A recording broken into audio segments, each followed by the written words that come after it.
òun rí jájẹ tiẹ̀ orí nǹkan jẹ. àwọn fámílì olúwìsì wọ́n káwó lójú méjèèjì. nítorí mo náà kì í sí. olúwìsì bá fún àtọ́nù bá fún alẹ́ space kankan àwọn fámílì tí wọ́n jájẹ àwa ti wá ẹ̀wò bàbá ìgbà tójò máa ń rọ̀ àwọn máa kó pólíbàgì méjì a máa kówèé síbi kan ìta kówèé sí a máa ráàpù ẹ̀ a máa fi rọ́bà. irú fámìlì yẹn náà ní Ṣọlá K tiwa Ṣọlá K láwọn màmá wọn máa ń ta aṣọ. no padà gbàgbọ́ nítorí Ṣọlá K ẹ sọ̀rọ̀. white spirit máa bọ̀ mọ Ṣọlá K ti ṣẹ̀kalẹ̀ Ṣọlá K bọ̀tí ní Ṣọlá K Ṣọlá K bọ̀tí ní Ṣọlá K ó yá white spirit máa bọ̀ lókè ìwé ni no drop anyone máa bọ̀ lókè jọ wá fún wa experience di tiẹ̀ ìwé ni gbéraga.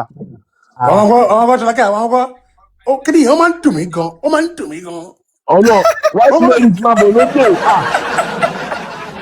ó máa ń dùn mí gan. ọkọ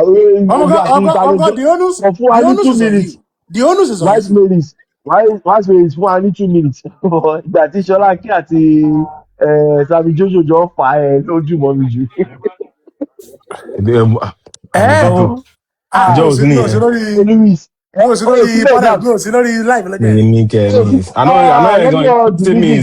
àná ẹ̀gbọ́n mi sílẹ̀ náà. no okay lọ́dọ̀ ni music okay last month àwọn Sami Jojo yìí bàbá tẹ bá ti mọ tí bàbá Ṣọlá K ní ṣẹ̀rí sí ọmọ yìí ó kò ní ọmọ yìí bọ̀bọ̀ yìí ò ní respect. ẹrùkú ni Sami Jojo náà ó ju sọ́ọ̀bù tó Sami Jojo ọ̀dẹ̀ni Sami Jojo ọ̀dẹ̀ni ìwọ òfẹ́ ó ti máa ń tèkì kan too personal jù ọ̀dẹ̀ni ó ti máa ń tèkì kan too personal jù sórí bàbá you see this thing I dey talk one thing say this case you as you dey you know how this thing dey go for example now you know say father dey live next to you me I con dey argue with you say father no dey live next to you wetin you go do you go dey laugh me say bobo ṣe ojú ṣá baba náà ò ṣe nílẹ̀gbẹ́ níbi. ó ní illustration but aristocrat máa ń lò. you no need to dey insult me you no need to dey force me. make I tell you this illustration ó ní illustration kan tí Mr. Aristocrat máa ń lò. He go talk say if you go toilet say you go poop and person come see you dey come out come dey follow you drag am say you no clean your yansh.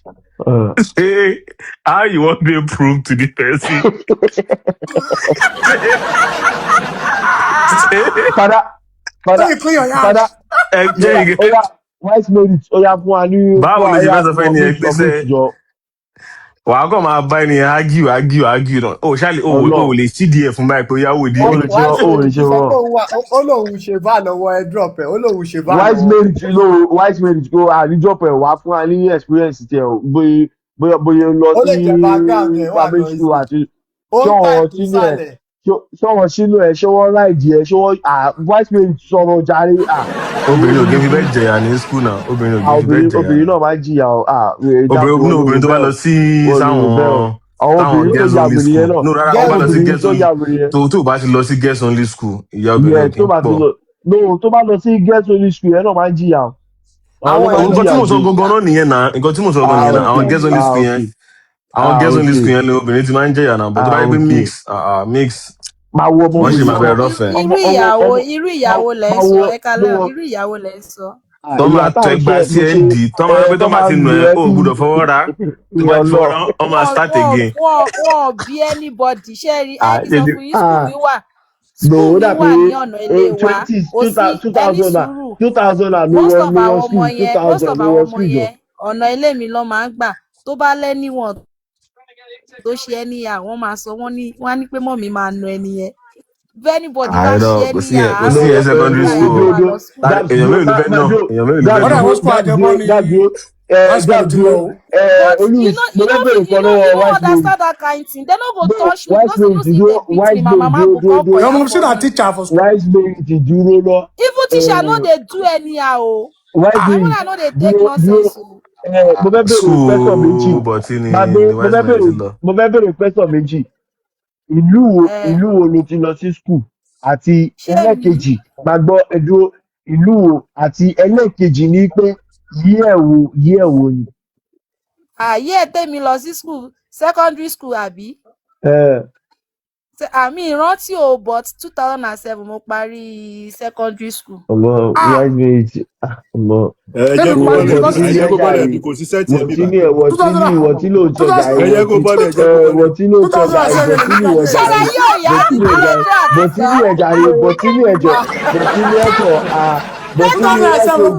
ẹni sùúrù yóò ní primary school secondary school mo sọ secondary school bọ̀tí ní ẹjọ́ ọgbẹ́ni bọ̀tí ní ẹjọ́ no Olúwis. I'm talking about secondary school. Olúwis ìgbà tó sọ yìí Olúwis ìgbà tó sọ yìí ó ní right láti sọ pé mọ́mí ẹ̀ máa nà wọ́n gẹ́ẹ̀tì yẹn ní ọ̀nà ó ti yẹ ìgbà tó sọ yẹn ojú ti làmú ìgbà yẹn wọ́n bẹ̀rù wọ́n sì bẹ̀rù wọ́n fẹ́rẹ̀ ti gbà yẹn. Ẹ̀bọ̀n 2007 na sí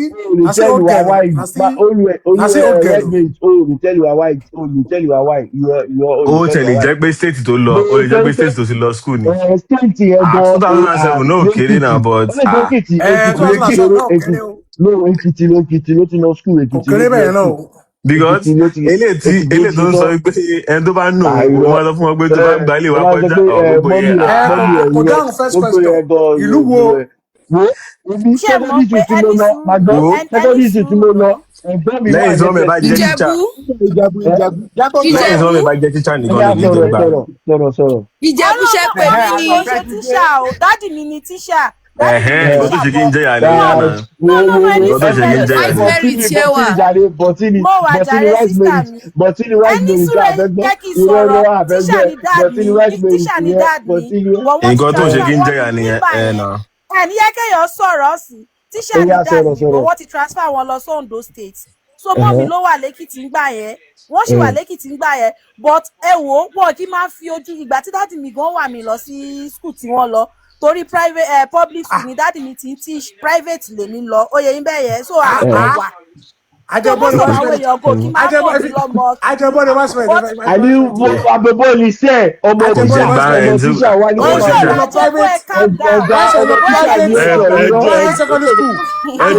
ẹjọ́ wise merit sẹ́ ọmọ tíṣà ní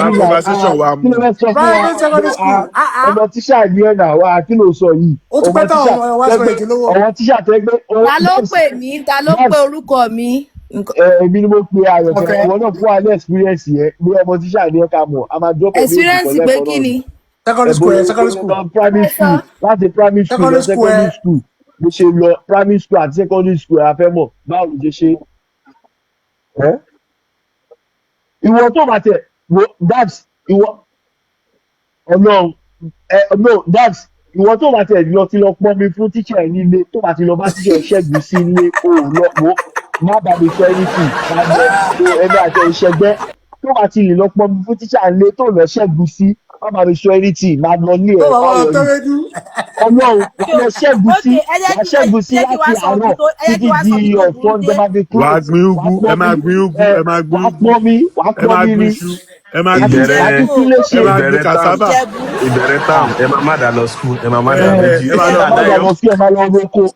Ìjẹ̀bú ẹ jẹ́ kí n sọ fún yín níbi tọ́rọ̀ mi fọ́ nìdé tí wọ́n bá ti gbé iṣẹ́ fún wa ní orí fíìdì ẹni sùúrù náà dájú mi ò sí ní sùkúl náà ẹ jẹ́ kí n sọ̀rọ̀ ṣe rí ibi tí tèmi lè dé ẹ ṣe mọ̀ pé fíìdì wọn máa ń tóbi àwọn skul Èkìtì yẹn tó yẹ pé tẹ bá wà níbi bíbá ẹ̀ ní ríọ̀ tó bá ti wá gbéṣẹ́ fún wa lórí fíìdì everybody bá ti ṣe tiwọn èmi nìkan mo máa dá dúró sórí fíìdì wàá wá ké. wise merit kò sí nǹkan tó máa sọ nígbà tó jọ wá lójú. Ọlọ́run tó fẹ́ sọ tó máa wí sí wa kò sí nǹkan tó ó ṣe sọ̀rọ̀ bẹ́ẹ̀ ni ó ṣe sọ̀rọ̀ gidi sí ni ó ṣe sọ̀rọ̀ gidi sí ni ìwọ ọmọ tíṣà ni ìwọ náà ọwọ́ yẹn kan ló máa ń bá ọ̀rọ̀ pọ̀jù ẹ̀kọ́ mi lé náà kí ló sọ yìí ọ̀rọ̀ pọ̀jù ẹ̀kọ́ ọ̀rọ̀ ẹ̀kọ́ ló máa bá ní sùúrù bíbá mo sọ̀rọ̀ látàárọ̀ ṣé bíbá mi ṣì wà ń bí ni. no ó ti sùn. àbí 2007 ni wọ́n náà ṣe tán ni. ìwọ náà sọ sórí ẹ̀ fún wa. ẹsẹ̀ kó sì lọ jàre ọmọ kékeré kan ní ẹsẹ̀ kó sì lọ most of àwọn èèyàn tó wà ní justice for Mohbad ẹlòmíì gan ṣẹ̀ṣẹ̀ tán ní 2050 kí lẹ wá fẹ́ para yín kú sí. wàhálà dé. ó di ẹsẹ̀ 2002 lèmi ṣe tán secondary school. ọjọ́ ti lọ lórí bàbá náà. Wise merit òun ó sì ní sùúrù wise merit ó ti gbàgbé pé tó bá ń ṣàwà ó yẹ kó ṣe máa lọ jà fáwọn lọ́ba. Ìjẹ̀bú ló máa mọ bọ́ọ̀sì ní sùúrù bíbà ní sùúrù má bínú wise merit ó ti gbàgbé pé tó kò máa ṣàwà tá a já ẹ tí kò máa ṣàwà tá a já ẹ ó yẹ kó ṣe lọ máa jà fáwọn lọ́ba báyìí ni if you come for lọ́ba we come for you. ẹ̀yin tó jẹ́ pẹ̀yìn àtàpàpà brothers ló yẹ kẹ́ ẹ jẹ́ ẹ̀yin tó yẹ pẹ̀ mọ́ bí tẹ́jọ belong sí ẹ̀yin àtàpàpà àbí àpàpà kò sí yàtọ̀ nínú yín èní ẹ máa gbóná la ẹ máa tutù same ní. wàhálà Chelsea àti kìnìún ti fẹ́ múra wọn sọ́wọ́ ní báyìí. I'll call for you. ṣé wise merit àtẹ́sí ti fẹ́ múra wọn sáájú a lè sáré mute fẹ́yìn méjèèjì o. If you shake it on, I'll call for you. ìgbà ìmọ̀ nìyẹn ìgbà ìmọ̀ really carry person matter for head o. ìgbà ìmọ̀ nìyẹn for everybody. try. kì í ṣèjẹ̀bi wa náà ẹ lè blame wa. lẹ́nìkan wá ní say what is the way forward? Why don't you put your resources and get the police to do phone forensic? Money no, I cannot cry. Money, I can't cry but I believed. Ango mélòó ó ti lọ. Phone forensic gan kọ ṣé rule no dey for all this NBC company after 3 years 3 years tó ti lọ claim any data àti September October lẹ́yìn kó ti máa sáré yẹn. Which cloud they even get for Naija? Cloud mélòó gan ní Naija tó fi ń store data. Àyọ̀fẹ́ fún wa ní títí ẹ náà fún wa ní kó fún wa bó tiẹ̀ ó lè sáré fún wa Bible verse náà. ṣé pé Deuteronomy. Dapsi ibi yóò mọ̀kọ́ tó ń ṣe bíbí yìí o mọ̀kọ́ tó ń ṣe bíbí yìí o. farabalẹ̀. jẹ́ wọ́n fún ẹ láyọ̀ fún pé wọ́n fún ẹ láyè láti dúró sórí ibi ìyẹn ò ní wí tó lẹ́nu àti sọ̀rọ̀ o. mi tó kò gbẹnu mi gan. kò gbẹnu mi gan Ayọ̀fẹ́. Ayọ̀fẹ́ fún wa sórí ẹ̀. Ayọ̀fẹ́. ó lè jẹ́ network ẹsẹ̀ báwo ẹsẹ̀ ní ọmọdé tó ń bí náà ká má rí. a máa block ẹ̀ sí. ká má rí. ẹsẹ̀ á ní ọmọdé tó ń bí jẹ́ kílẹ̀ sẹ̀lẹ́gẹ̀. Network kan ló drop mi. Really? Moderator ló drop mi. Engineer tó bá yẹ pé ẹ̀yin lẹ drop mi ẹ kó mọ níbẹ̀ yẹn bẹ́ẹ̀ yẹn o ẹ má drop mi mọ́ o ẹ kó mọ níbẹ̀ yẹn. irọ́ olùsáré fẹ́ ẹnjìníà méjì kó má pọ̀ jù rárá méjì péré. Ayọ̀fẹ́ ìwọ náà gùnkè ó wá lọ́pọ̀ ẹnjìníà lóhùn. mo wà bísí bíbẹ̀ ẹ̀ ó ní tẹ̀lé ó wà bísí ẹ̀dà irọ́ ó wà bísí ẹ̀kọ́. Ìwọ bísí ẹ̀dá irọ́. Eruku ni ẹsẹ̀ wà láì. Ọwọ́ white maize ọwọ́ tàbá ti ń sọ̀rọ̀ pé èèyàn sọ́fà ilé ìjẹ́ àbọ̀ máa sọ pé sọ́fà àwọn sọ́fà àwọn ọmọ tíṣà nìwọ̀. Ìwọ tó lọ ń jayé ń skul. Tó lọ ń jayé ìwọ tó ọmọ skul bẹ̀rù tó sọ pé kí mẹ́tí ẹ̀ máa nà wọ́n lọ́nà. Ọmọ tíṣà gan máa ń jẹ́ àgọ́ gbà yẹn. Ọ̀rẹ́ ká sọ uni. That's a university. Who go university for Nigeria? Yeah, I go uni for Nigeria. Okay, Jebuko. You go uni for Nigeria? I'm a technical school, no. Okay, but you go for Nigeria. Oh, yeah. Àwọn kìíní ò fi bẹ́ẹ̀ ring ọmọ náà. Ọmọ Nigeria. Okay, Baba, Oluwis. Àwọn technical. Yeah? Àwọn technical. Oluwis, no, I had to Oluwis. I had to get uni, Jawasis. Oluwis, education life mi mi ò lè fi proud anywhere because èmi bàbá wọ́n imagine pé wọ́n repeat mi ní GS1 mo dẹ̀ bá wọn ṣe exam ní SS3 láti GS1 o mo repeat o wọ́n repeat mi ò dúró sí class ní JS1 mo dẹ̀ ń bá wọn ṣeré lọ pé ẹ̀yin bàbá yín fàdé àwọn máa SS3 yìí rọ́ọ̀fẹ́ sẹ́ lọ. ọlọ́run ok mo lọ sí technical school mo sọ fún wọn sí mo ní ó dáa mi ò lọ school mọ́ ẹ̀gbọ́n mi ló bá mi lọ ṣe exam lọ sí technical school ló wá mú ìsọtún wa bá mi lé pé ó dáa wọ́n ti mú ẹ ọ pé a máa lọ sí technical school mo tún dé technical school gan wo year one lọ ti repeat mi pé ọ̀gbẹ́ni wàá dúró again mo ní èmi mo bá yín máa bá yín parí yẹ tó ìyẹn ó bàbá dà pé alágẹ̀rán ẹ̀rọ tó wọlé bàbá alágẹ̀rán ní ẹ báyìí. bàbá gíràn tí o.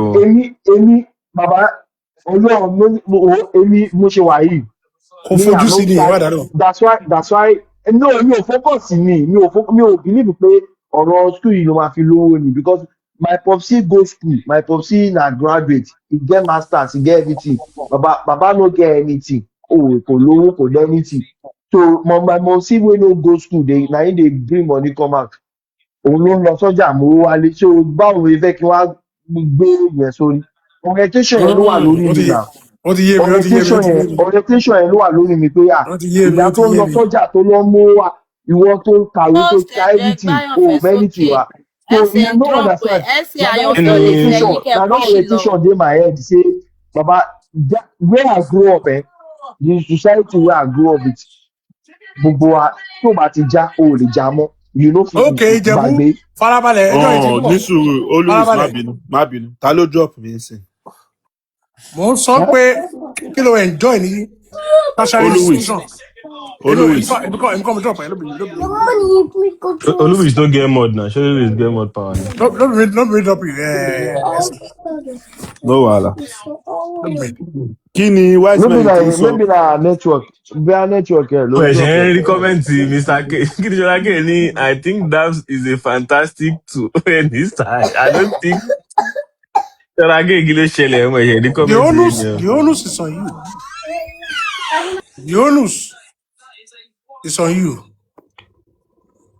ṣe The onus is on you. Àbáṣọlá kéde ẹ. The listen jẹ́ onus kí n sọ̀rọ̀ náà jẹ́ kí n sọ̀rọ̀ náà.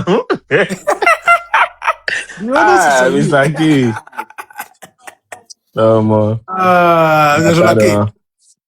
oríṣiríṣi nǹkan ti ṣẹlẹ̀. Àbáṣọlá ké àwọn wọnú toilet. Gbogbo every time I echo. Oh, jìgbìjìgbìjìgbìjìgbì. I'm an echo. The onus is on you.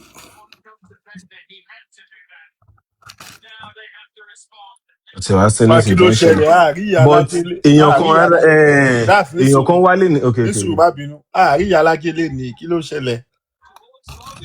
you know say èèyàn kan wálé ní tó wá sọ pé wọ́n ṣe court case kan ní thursday wíìkì yìí ẹ̀ náà nǹkan tó but bí mi bọ̀ ìjẹ̀bú tó jẹ́ inú bí mi gan lọ́sàn-án nǹkan jù àsìjẹ̀bú ó tún wá ní story kan táwọn kan máa ń gbé kiri pé yẹn torí pé wọ́n ń try àwọn pípìn yẹn ní smaller court pé yẹn mí pé wọ́n ní gba higher sentence àbí wọ́n ní gba anything I don't know if I mean Maurice táwọn ṣe máa ń gbé speculation báyẹn. ní sùúrù Kọ́ńtà ni pé magistrate court ó mọ ohun tó ṣẹlẹ̀ ó mọ ohun tó ṣẹlẹ̀ olùwìs nǹkan tó dùn mí lọ́sàn-án yìí ni pé wọn ò jẹ́ ìgbà tí èèyàn ń sọ nǹkan tó pàtẹ́nì mọ́ kínní at least ẹ tiẹ̀ jẹ́ ká gbọ́ nǹkan tó ń sọ you get because he is trying to say that nǹkan tí okay nǹkan tí Dr. Kuri Ahmed àbí kí ló sọ lọ́sàn-án yìí níbi kan tó sọ ní kínní ó yàtọ̀ níbi kéèsì tó wà ní kóòtù yìí ó yàtọ̀ so ẹ tiẹ̀ jẹ́ ká gbọ́ information tó fẹ́ mú wá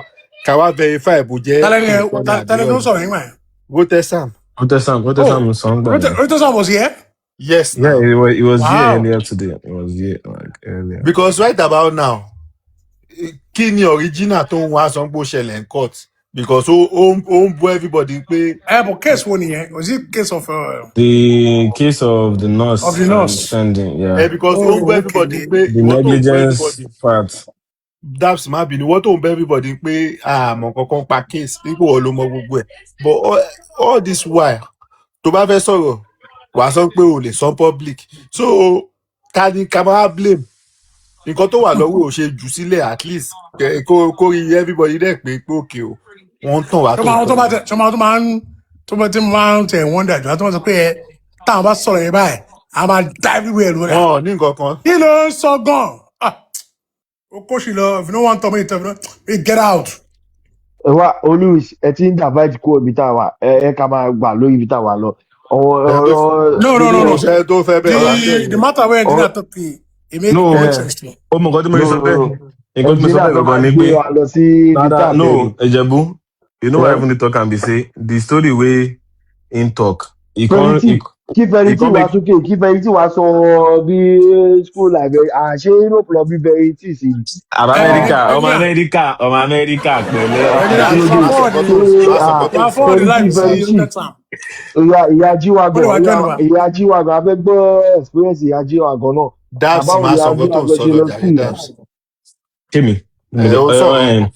no, nǹkan tí mo sọ ni pé story, you know say àwọn kan máa ń sọ pé yẹn torí pé wọ́n ń try àwọn people yẹn ní smaller court pé wọ́n ní gba sentence anybody sọ pé kán fún wọn ní ẹ̀wọ̀n gbére náà but àtọ̀ you know me say dem no go find them guilty and dem no go give them the sentence wey dem deserve because tá a bá wo as per law náà kí ló máa fún wọn 2 years maybe or 3 years or make dem tell them say make dem pay fine tó máa wọ pé àtọ̀ but káwọn máa sọ pé yẹn torí pé wọ́n gbé wọn èèyàn everybody mọ̀ pé ẹ̀sùn yìí kò ń ṣe ẹ̀sùn pé na manslaughter tó máa ní kí wọ́n sentence wọn sí life imprisonment náà.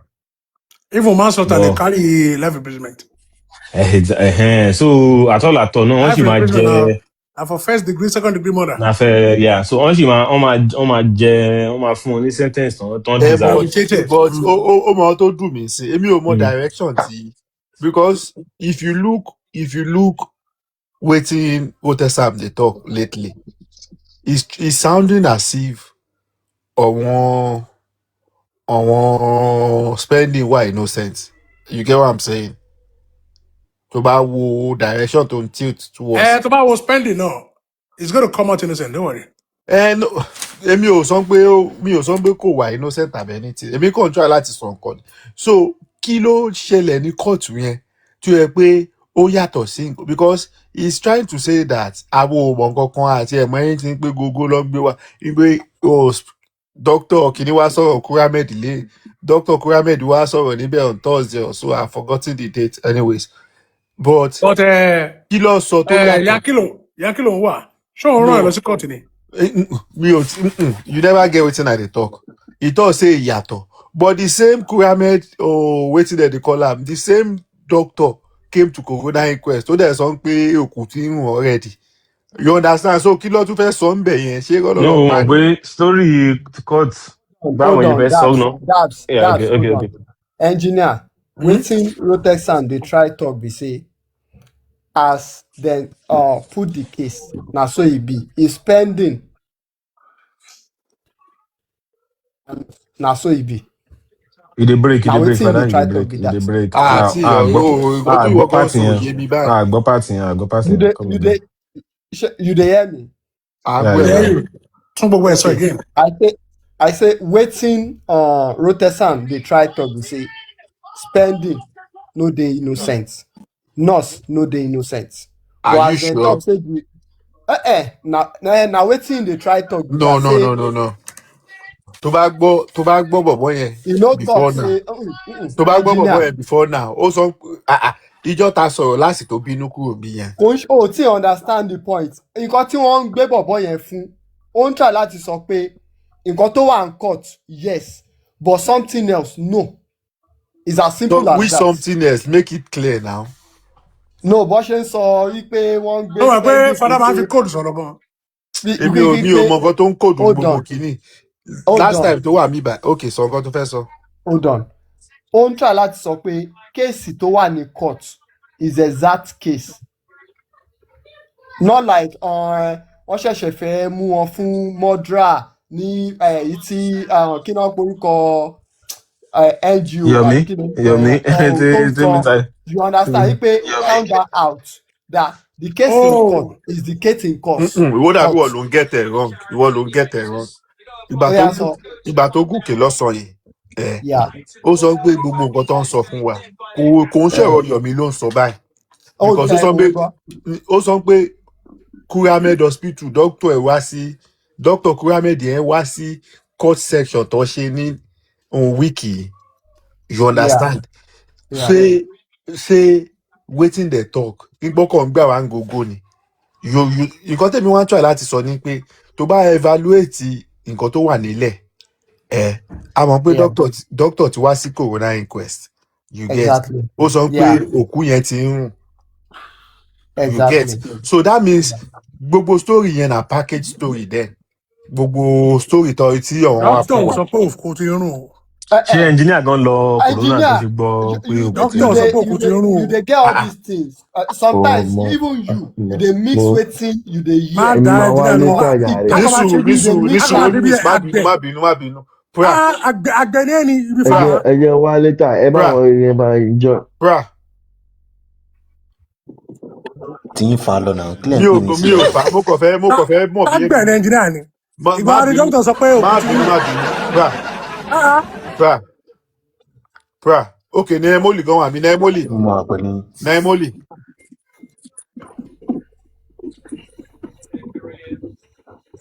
Eléègàn bí ó ti lọ deliver ọjà Valentine.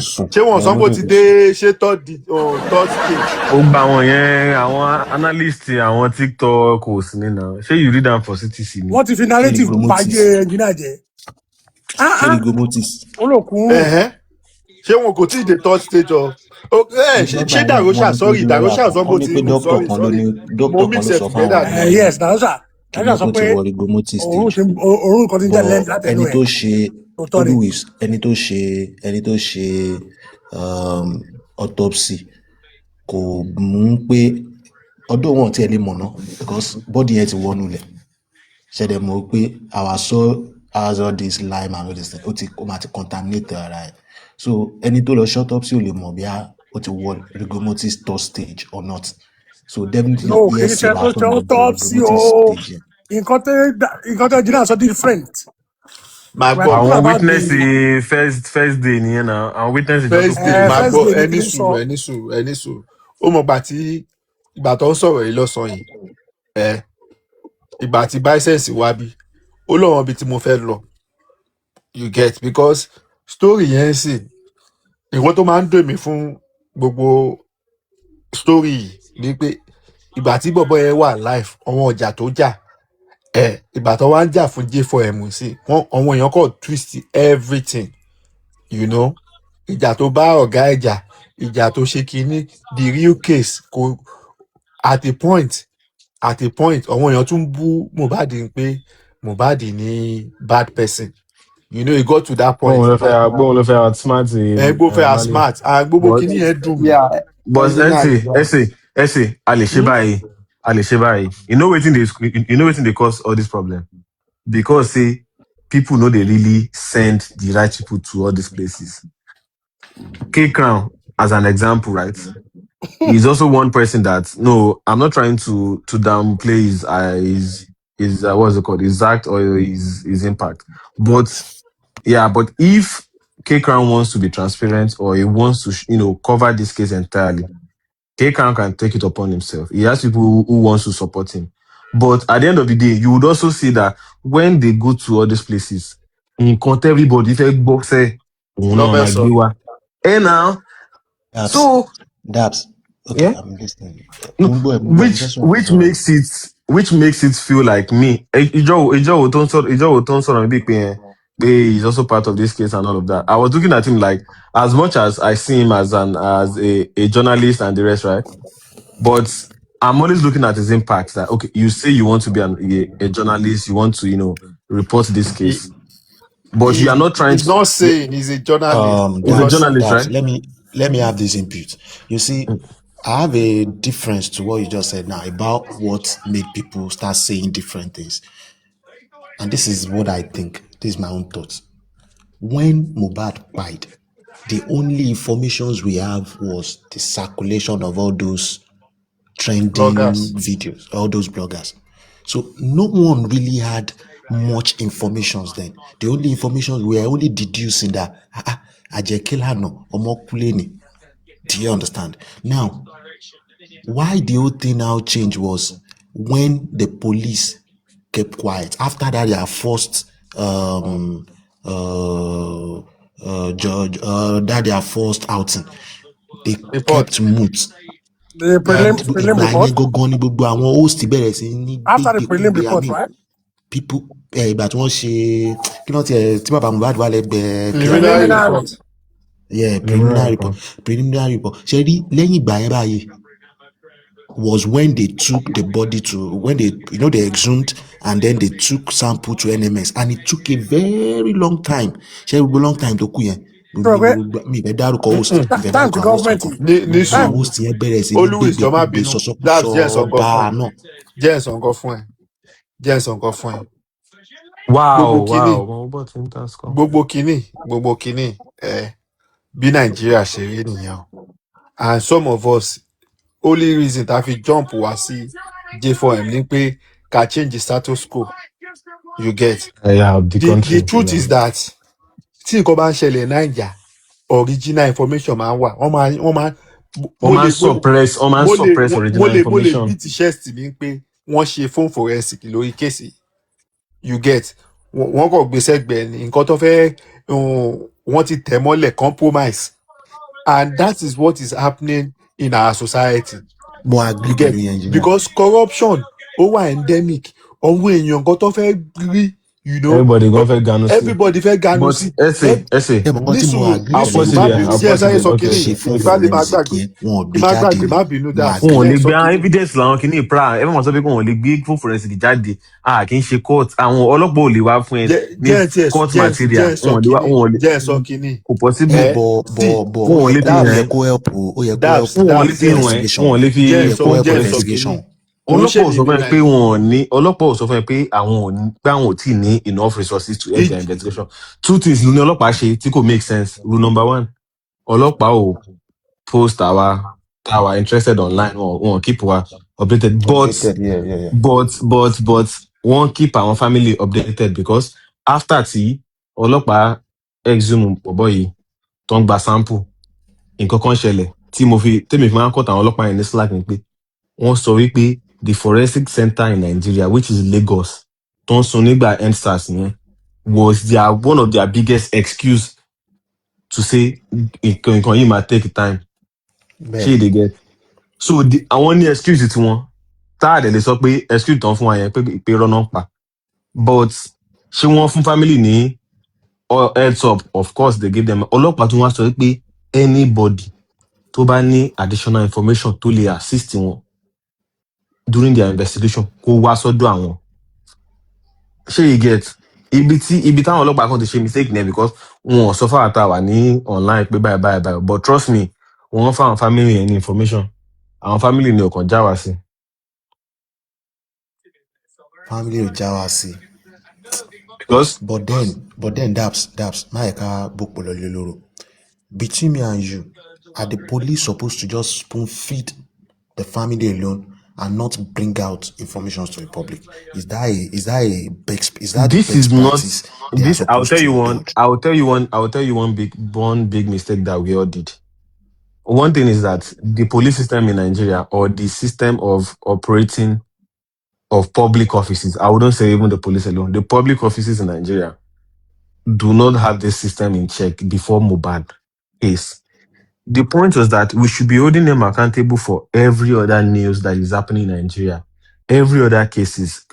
They should create a platform or a channel where people can go and check if there's an update or there is a new finding on a particular case. It doesn't have to be a public information. It can just be like, okay, just update, maybe like what's it called? A file online or something that you can just say, okay, we've found this.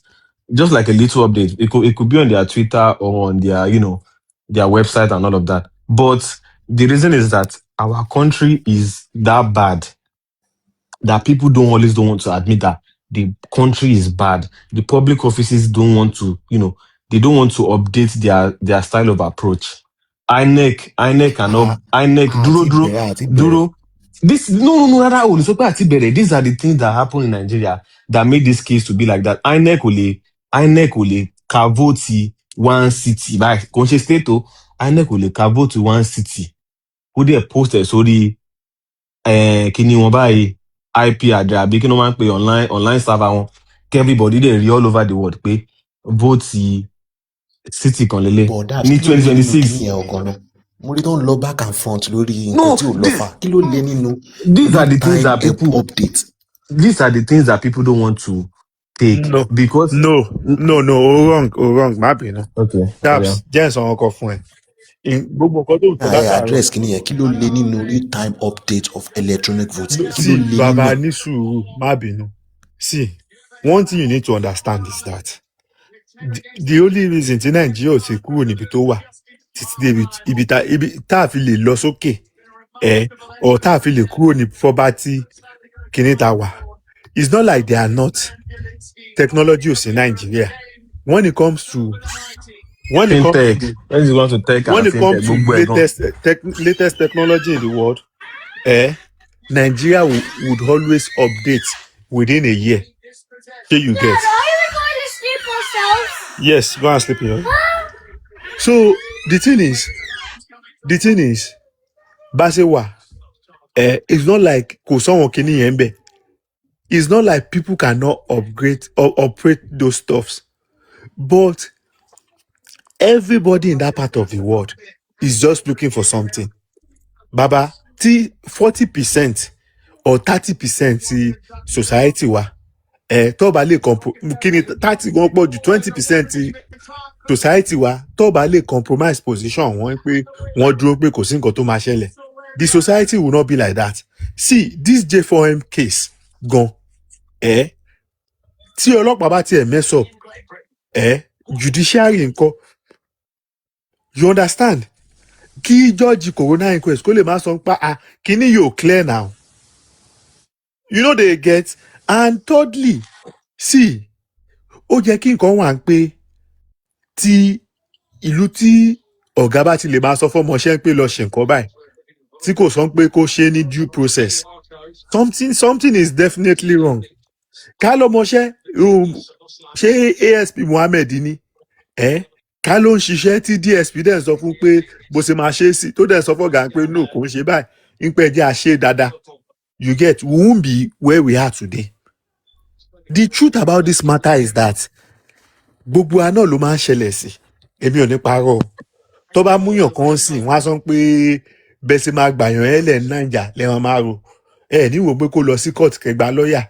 Kó tẹ̀ lọ ṣẹ̀wọ̀n Kó lọ ṣẹ̀wọ̀n. So gbogbo wọn ẹlòmíì tó wá ń kígbe online ni pé ẹ̀wọ̀n ẹlòmíì ti ní issue within that 2.5 years àbí 2 years. Tó yẹ pé ẹ ti fẹsẹ̀ rìn sí mọ́ ọlọ́pàá tẹ máa ń bú. You get. Example now is Prime Boy. Prime Boy now. Ọlọ́pàá ti declare as wanted in the case. One fear as nothing. Everybody dem mọ̀ pé once you are declared ti pé wọ́n wanted bá ti wà lórúkọ ẹ̀. The case has to be fully completed. Pé wọ́n gbọ́dọ̀ mọ̀ pé case yìí o wọ́n ti finalize ẹ̀. Then they will now list people who is guilty in this cause and people who have been acquitted and discharged. But case ò tí ì parí. Ìwọ ti lọ celebrate pé wọ́n ti yọ orí ti yọ. These are the things that the system in Nigeria tó máa ń ṣe. Everybody máa wò pé tó bá ṣáà ti kó mi yọ. Things like this have been going on in Nigeria for a very long time. It is still going on. See, it's still exactly. Tá a bá ti lè yọ sentiment kúrò náà rọ̀ wá. Tí èèyàn bá ti wò ó pé if you do the crime, you do the time. Gbogbo wa ń bìbà yín sìn tí nǹkan burúkú bá kọ́lọ́ máa yẹ kí nǹkan burúkú ṣẹlẹ̀. Bí direct family ẹ̀ ò dúró tiẹ̀, àwọn ọ̀rẹ́ ẹ̀ máa gather, wọ́n máa rally around ẹ̀ ń pé báwo la ṣe máa gba ọ̀bọ ilẹ̀ kúrò. La lọ gba bail ẹ̀. Kìíní yẹn kò tiẹ̀ ń ṣe bail bá ṣe máa settle. Ọlọ́pàá á sọ fún yín pé ẹ lọ mú 10 million wá. You understand? If you look at our society today, gbogbo nǹkan tó ń ṣẹlẹ̀, gbogbo nǹkan tó ń press wa ní Nàìjíríà, you get. Tẹ́ bá lọ wo background wọn, you come dey laugh. I dey see Isaac àbí kí lórúkọ ẹ̀ Fáyọ̀ṣe wey e dey jam talk say he make his money clean. He make nǹkan tó sọ ní honest bunch. Icas club gan kọ́. Àwọn Icas club tó máa ń ṣe. Nǹkan tó sọ ní honest bunch ìgbà tó lọ sí honest bunch na person wey I know. Fáyọ̀ṣe na person wey I know now. Mo mọ̀ tọ́jọ́ wà ní in the early 90s. Engineer, You Ṣé rò get? wípé ẹ má bínú, ṣé rò wípé there is this attitude tó wà nínú gbogbo wa, which is attitude ẹni yìí o, attitude wípé I have to get more than whatever I am doing now. Wherever I have, whatever step I am on now, I have to go to higher step. Ló fi máa ń mú kí gbogbo àwọn politicians wa feel like they renegade on their promises. And then moving on, because for instance, imagine tó jẹ́ chairman for 2 years, for two terms. Tó dẹ̀ sọ fún pé tó bá ń túnú ṣe billion yìí tó bá ń kọ́ ti padà wá sọ́dọ̀ governor, ó ṣe governor fi ẹ́ ṣe deputy governor. Ṣé mo rò pé that's a juicy offer? A fẹ́ go further to that. Ṣé rò wípé attitude yẹn ọgbọ́n ló máa ń fà táwọn politicians wa fi máa renegade promises wọn tó bá dépò? Okay, No, má bínú. ẹ má bínú, Ṣọlá K, ẹ má bínú the last time yẹn. Ṣé gbọ́ Ṣọlá K? Ṣọlá K, ó ti bẹ̀bẹ̀, ẹ fi kúrà I'm very sílẹ̀. sorry. Ó Ṣé ti gbọ́ tó. inú Yeah, ṣì continue. mi ò rántí nǹkan tó ń sọ prime pa mi ò rántí nǹkan tó ń sọ. Ó ti tó. ó ti lọ báyẹn. Ó ti lọ Ṣọlá K. Pé à padà sí. mi ti rántí but ẹ jẹ́ kí sáré contribute sí nǹkan tẹ́ ẹ̀ sọ, má bínú engineer.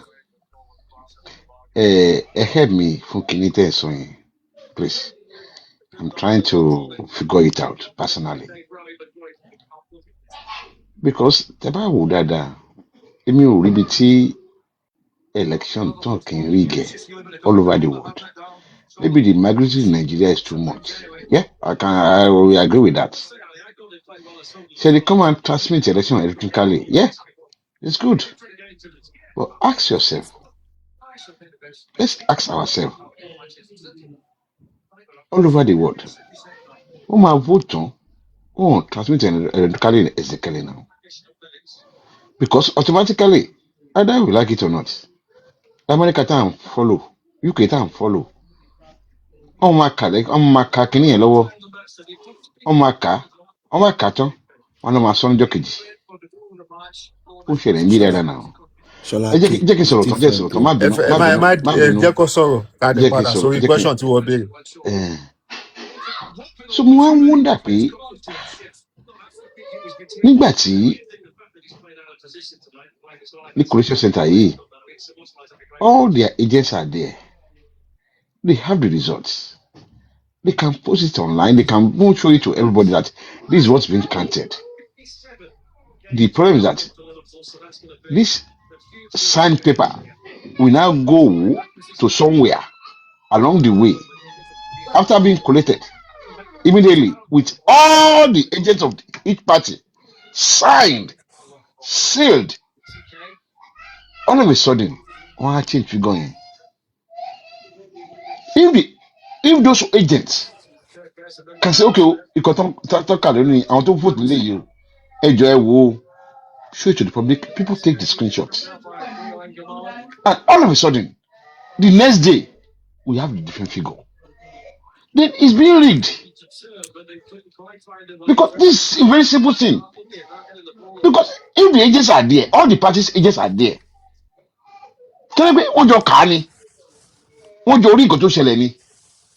What did you sign that particular paper?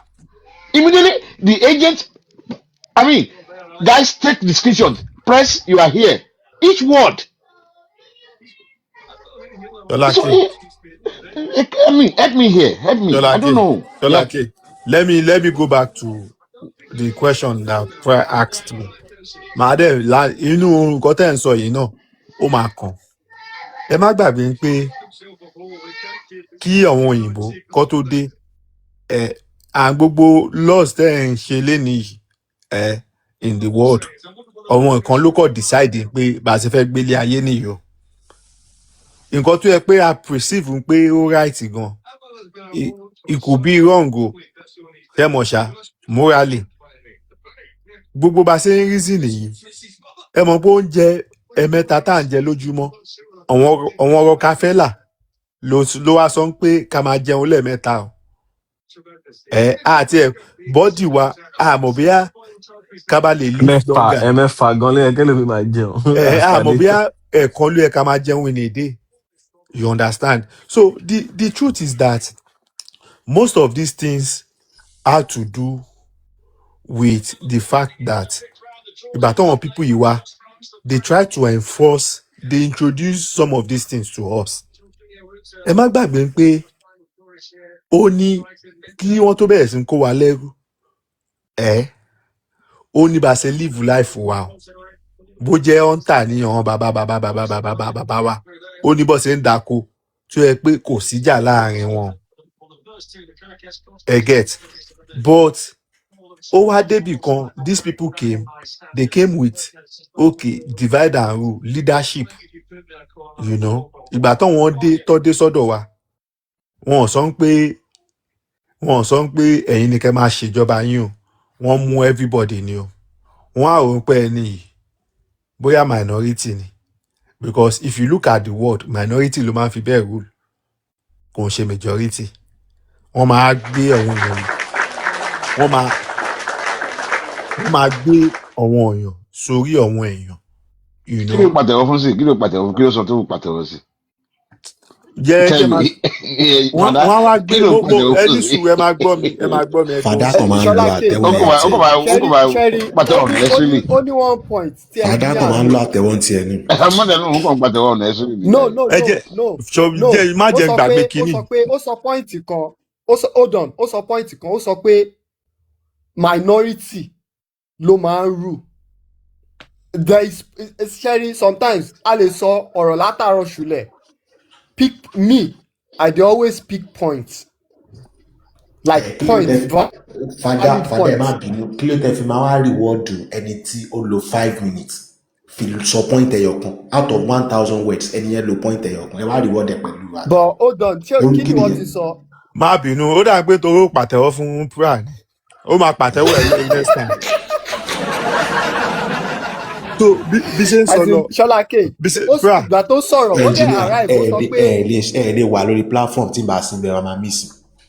máa gbọ́ jẹ́ máa sọ̀rọ̀ lọ pra so àwọn kìíní wọ́n ti design the world in such a way that even àwọn Amẹ́ríkà tó ń rí pé super power yìí àwọn tó ní ilẹ̀ gangan àwọn kọ́ ló ń rúlò ṣómọṣá tó bá wo influence Amẹ́ríkà tó bá wo JF Kennedy tó bá wo gbogbo ẹ̀ politics wọn bó ṣe ń lọ ìgbà tó bá máa wà ń bẹ̀ àwọn èèyàn fi ń pé dúdú ni no wọ́n lọ́wọ́n tó ń control everywhere in the world Nàìjíríà ń sìn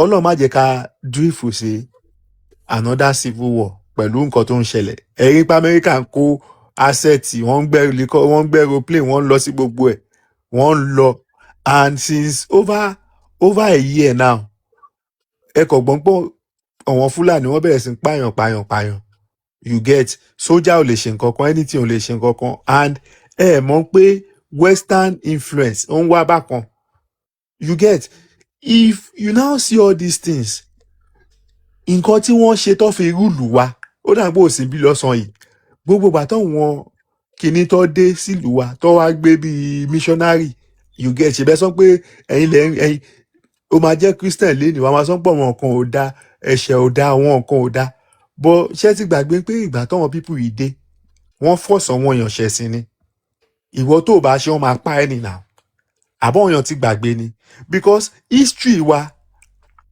they try to remove some stuff they try to paint the colonial masters ní pé wọ́n wá gbà wá lẹ̀ ni but wọ́n ti gbàgbé wọn bloody things tó ṣe ní pé kéèyàn mú free people free world kó dé free world kẹ́dẹ̀bẹ̀rẹ̀ sí kó wọn lẹ́rú jẹ́ kó wọn lọ ọ̀hún èèyàn wa tí everybody máa mọ story ìjọ ta bá mọ̀ pé nǹkan táwọn people yìí ṣe ni ta bá lọ understanding ni pé àwọn èèyàn tá à ń wò ní pé àwọn leaders tá à ń wò lẹ́nìí ta bá mọ̀ nǹkan tó ń ṣe lẹ́yìn nǹkan tó ń sọ lẹ́yìn bó ṣe engineer àwọn èèyàn pé ìwọ gbà lọ máa sọ̀rọ̀ báyìí you get ìwọ gbà lọ ṣe báyìí máa rí lọ pààyàn báyìí you get ìjọ ta bá ti mọ̀ bó ṣe rí J4M náà nìyẹn ó rí pé at a point àwọn èèyàn wá já ń pa àwọn people ń tàn wá ni ìjọ yẹn everybody máa sit right a máa wọ́n pé ìlú yìí ìlú wa ni kò jẹ́ ká máa bára wa jà if you now look at it when it comes to election you get they've made it look like tó bá vote inú èèyàn méjì ló yẹ kó wà ń bẹ̀ pẹ̀lú transmission o pẹ̀lú kíní o tí everybody bá wà in an accord nípa ìlú wa ni a gbọ́dọ̀ tún ṣe nǹkan tó wà lẹ̀ tó pín you get téèyàn bá ṣẹ̀ because ẹni tó yẹ kó transmit election duty ẹ̀ ni o ẹni tó bá gbé fake election dé bó jẹ́ rec àbí kí ló ti máa ń pè wọ́n rec officer àbí nǹkan kan yẹn you get because Ṣọlá K sọ nǹkan tó wà very important wọ́n máa ń sign document o tẹ́ ẹ̀ bá lè prosecute èèyàn tó gbé fake result wá tó tender ẹ̀ tẹ́ dẹ̀ mọ̀ pé fake ni tí ẹ pé yín kàn lọ sí kóòtù lásán ẹ lọ defend the result àbẹ̀ lọ sọ pé original result ni tí wọ́n bá lè prosecute ẹni tó yí result gbogbo kíní ẹ̀ wà nù lọ wa o ẹni tó gbé expo ní secondary school àbí tó ń ṣe exam school tó gbé expo o mọ̀ pé ẹ kó lọ sẹ́wọ̀n àbí you no know say na jailable offence so all those things dey but in our society à ń ṣe due process àti wò pé tẹ́nìtì bá ṣẹlẹ̀ all case na settlement you get a máa wò pé all case na settlement if you cannot. ṣé mo lè come in sí tó bá mind. ẹ lè come in engineer. Ṣọlá K. Yeah. Host. Okay ṣe ẹlẹ́fẹ́ engage me. mi ò engage ẹ ọkọ̀ lọ́pàá tẹ̀wọ́ ọ̀dẹ́ sún lè mo ti fi ẹlẹ̀. Engineer, where you started, I want to bring you back a little bit. You are talking of colonization and all those stuff. It's true, what you said is right. But only in your bawa, when you are born, you may have the orientation. Well, when you look at these people, they are educated, professors, doctors, they went abroad, they school abroad. And they said education emancipates you, it brings you out of that darkness. It just try to, enlighten you a little bit. If they are not enlightened by that, I'm sorry, totally enlightened. And I believe that they are enlightened. Forget about, you saw Abiola what he did when he was alive. He was trying to look for repatriation. When you talk of this colonization, Abiola, to a PCI agent. No. When he wants to become, wait. I have to be proved wrong, please. He was talking about repatriation, compensation for African slavery, which is he doesn't go well with them. Please go and fact check me.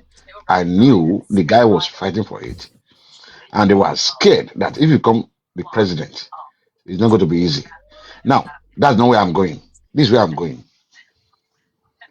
After all said and done, engineer, I can't blame somebody's thought, what he has done in the past for my own feelings. I'm sorry. I can't build my own life like that. And I don't think these people will build their own life like that. These people we are talking about. Which people? The government. Any other person in Nigeria. Any ordinary person in Nigeria. Ṣọlá K, you are getting this thing wrong, bro.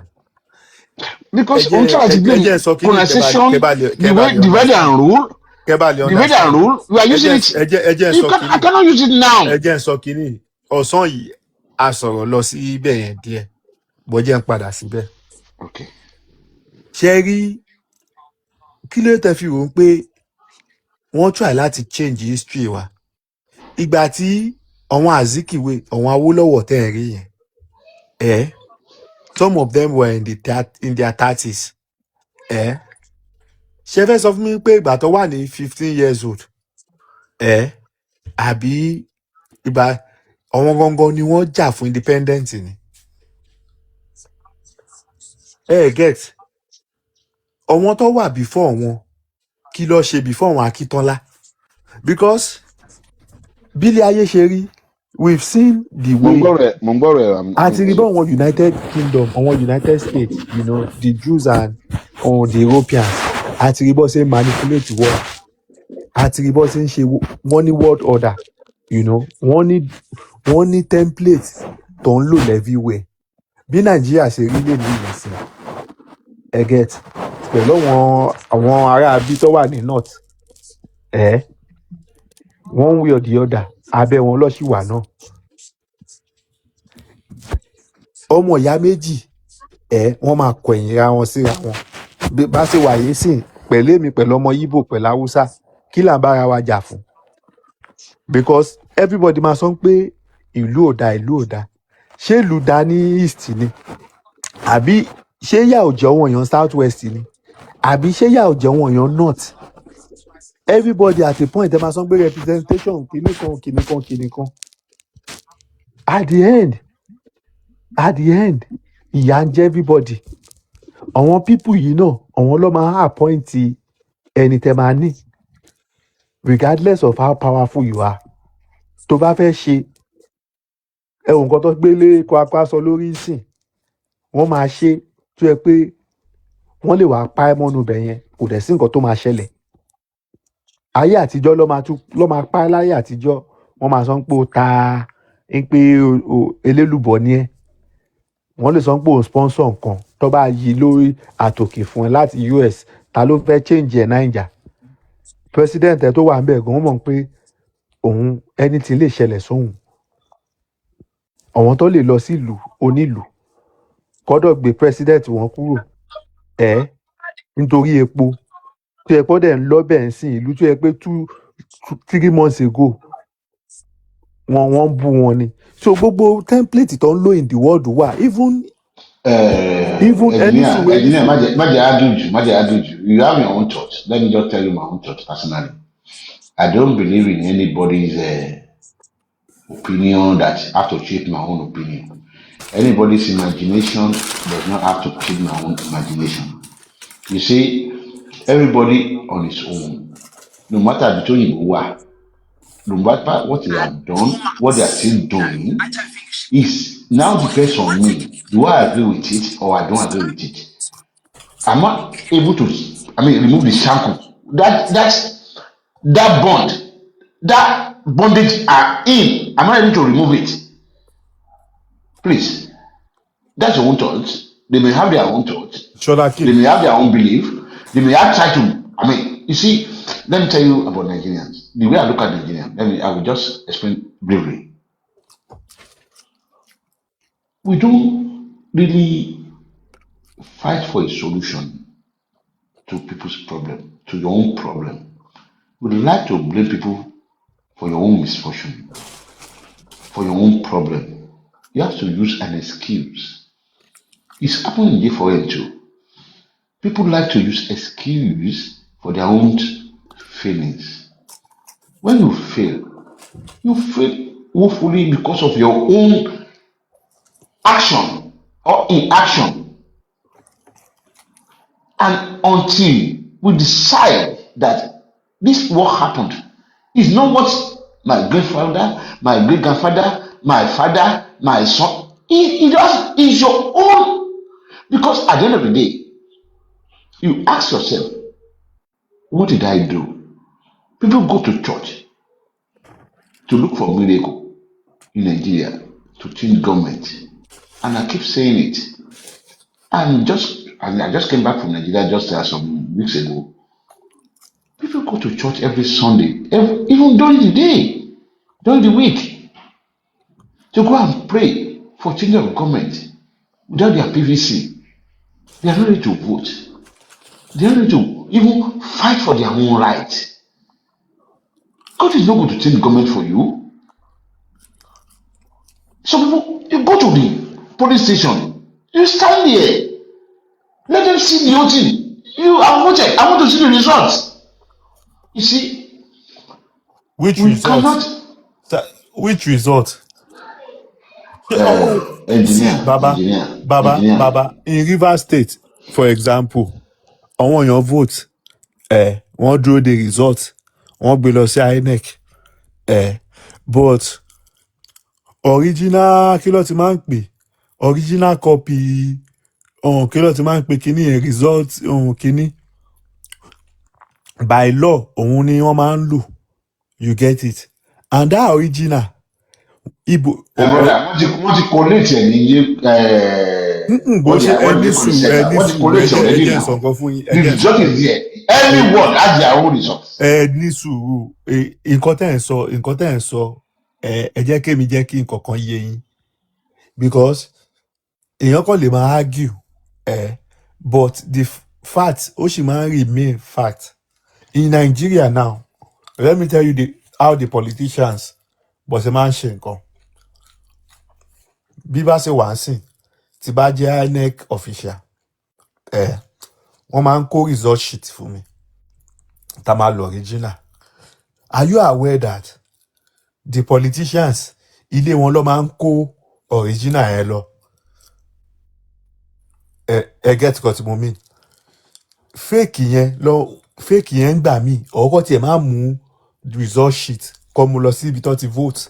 Àwọn yẹn dẹ̀ máa vote ẹ̀ dẹ̀ máa dúró síbẹ̀ pé ẹ fẹ́ defend the vote yín, you get, but unknowing ìjọ tí gbogbo àwọn counting sheet electoral counting sheet result sheet ìjọ tó bá ti ń bẹ̀rẹ̀ sí wà numbered tí ò ṣe pé nìkan lè lò kan kó ní òun ṣe òun ya òun lọ mú mi, ìjọ tó bá ti wà numbered tó dẹ̀ ti ń ní kí ló máa ń pè kí ni reflective kí ni tó máa kọ sókè tó máa wọ̀n sálẹ̀ yẹn.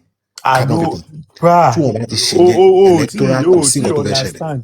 Pra ní sùúrù kẹ́tì kan tí mo ó wà numbered now, serial number wà now, all these things kíní election tó ń rí yẹn security wà ń bẹ now. You know, you never get wetin I dey talk. The way Nigeria take be original shit ilé politician ló máa mú orin tí ẹ pé ẹ máa dìbò ń bì kan àbí wọn ní gbé kíní wá síbẹ̀ material wọ́n dẹ̀ máa lọ máa tẹ̀lé politician kan, because these things they've been able to find a way around in pé we can do it like this and nothing will happen.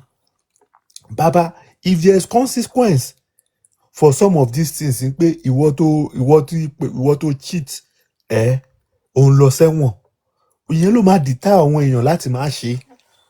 But if people can still go away pé politician máa fún mi ní 1 million àbọ̀mọ́ some people gan iye tó ń fún wọn kò tó 100,000 láti bà ayé èèyàn jẹ́, and people who collect that money they will do that thing and there's no consequence. Ó máa ṣe wọ́n máa kọ result yẹn báyìí wọ́n dẹ̀ máa submit ẹ̀, INEC chairman máa announce ẹ̀, tó bá announce ẹ̀ wọ́n á sọ pé kẹ́ lọ sí court náà wọ́n ti mọ bó ṣe máa bribe wọn, you get. At the end of the day we'll still go back to that kind of thing, and the western world ṣe pé wọ́n máa ń fi hàn pé àwọn ni world police. Tó bá jẹ́ èèyàn tí wọ́n they will look away. Tó bá jẹ́ ẹni tó ń bá jà ní pé kò favour wọn kò bá wọn ṣe business other side ni àwọn kan ló máa pressure pé ó lose election wọ́n lè sọ pé wọ́n fẹ́ yọ. So the world is tilted towards the west. Àwọn èèyàn kan wà tó yẹ pé they just need your country to be like that. Baba, tí orí wa bá pé ebi education tá à ń promote pé western education, you get, ká ní pé oko ni bàbá bí ń ṣe tẹ́lifọ̀ yìí rẹ̀ ń ṣoko tí àwọn èèyàn ṣì ń ṣe blacksmith the way tó ṣe tò ṣe máa wò bí property gan lè wà nù lè wà ní. But gbogbo effect poverty ta nílé nìyí wọ́n design ẹ̀ bẹ́ẹ̀ ni. You see all these western countries Europeans tó yẹ pé wọ́n máa ṣe gbogbo àwọn HIV tó ń ṣẹlẹ̀ in the world yìí, HIV gbogbo àwọn even coronavirus gbogbo vaccine tó fún wa kìíní ẹ̀gbọ́n pé wà contaminated vaccine lọ fún wa, àwọn míì gan ti apologize. GMO and all those things are just distraction for you not to develop, because if you develop you have the human capital a ní strength and every other thing. Tó bá ń ṣe China gan tó yẹ pé wọ́n try láti ṣe reverse engineering, ṣé yorùbá máa rí àwọn equipment ni gbogbo ibi tó ti ń yẹ wo diamond tó ti ń gbogbo ìjà tó ń jà Naija sí, ṣé yorùbá ọkọ̀ òun Fúlàní kó máa pààyàn ni. Mọ̀ pé nǹkan kan ló ń ṣẹlẹ̀ lókè tó fi sọ pé kọ́ ló máa pààyàn. A ní gold gbogbo ibi tó ti ń pààyàn resources ló wà ń bẹ, diamond gold gbogbo ẹ̀ officially Nigeria government to explore gold wá dẹ̀ lọ sí UAE. So all those things, one way or the other, there are some few people in the world tó yẹ pé wọ́n control world resources. Tẹ́ bá dé Uganda, same thing. Tẹ́ bá dé Congo, same thing. Tẹ́ bá dé Sierra Leone, same thing. They will now make those your leaders tó yẹ pé wọ́n ti jọ make a deal. They will pick some people again tó máa ṣe bí civil society group. Tẹ́ bá dé Naija sí wọ́n wà níbẹ̀ NED, you get USAID, gbogbo wọn ló ní kíní bẹ́ẹ̀. Màdúgùrí tó yẹ pé ọmọ ìlú ò lè wọ̀, àwọn US kíní wà níbẹ̀, NGOs kí ló ń ṣe ń bẹ̀.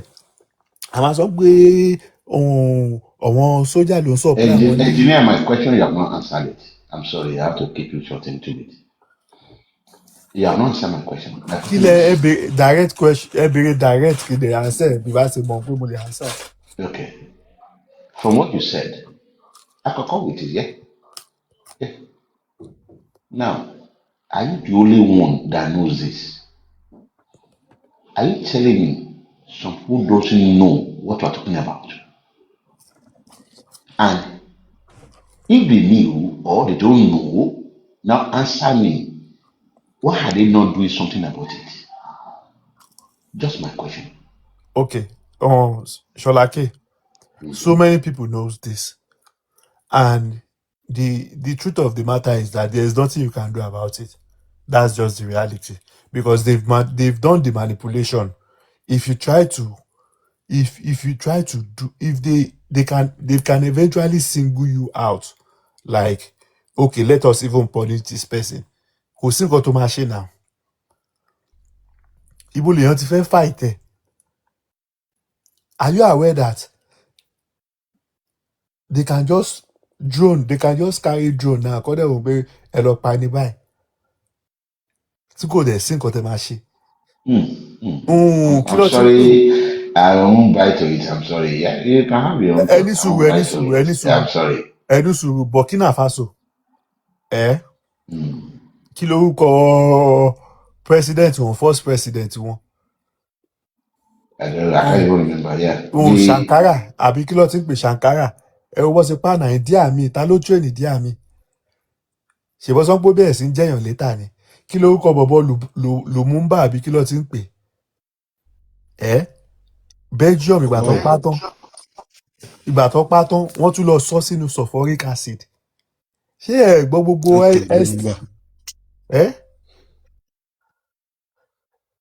wọ́n tún lọ, so kí lẹ fẹ́ ṣe? There's nothing, see, deliberately society wa rí jákujàku. African country wo lẹ́yìn pé ó ń gbádùn? Tẹ́ bá tún fẹ́ gbádùn, wọ́n á tún fún yín ní wọ́n á ṣàṣọ̀nù yín. Ṣé rò bí epo wá gbogbo NNPC tẹ̀sán pé owó òpè ń gbé kínní? Ṣé rò bí gọ́ọ̀mẹ̀ntì ni wọ́n àdìkọ́ ló ń jowó ẹ̀ ni? Epo wa ta ló ń wà? Shell. Àwọn ló bá wa ta. Abi, do you think we are the ones selling? So can I just conclude from what you are saying? Can I conclude from what you are saying? Like, we have no choice than to accept. We don't have the guts to even confront the evil. It's like something Baba, you know you cannot hide. I'm sorry, Sholake. as a human being, that is weakening. Sholake. I cannot comprehend. Yes, I'm sorry.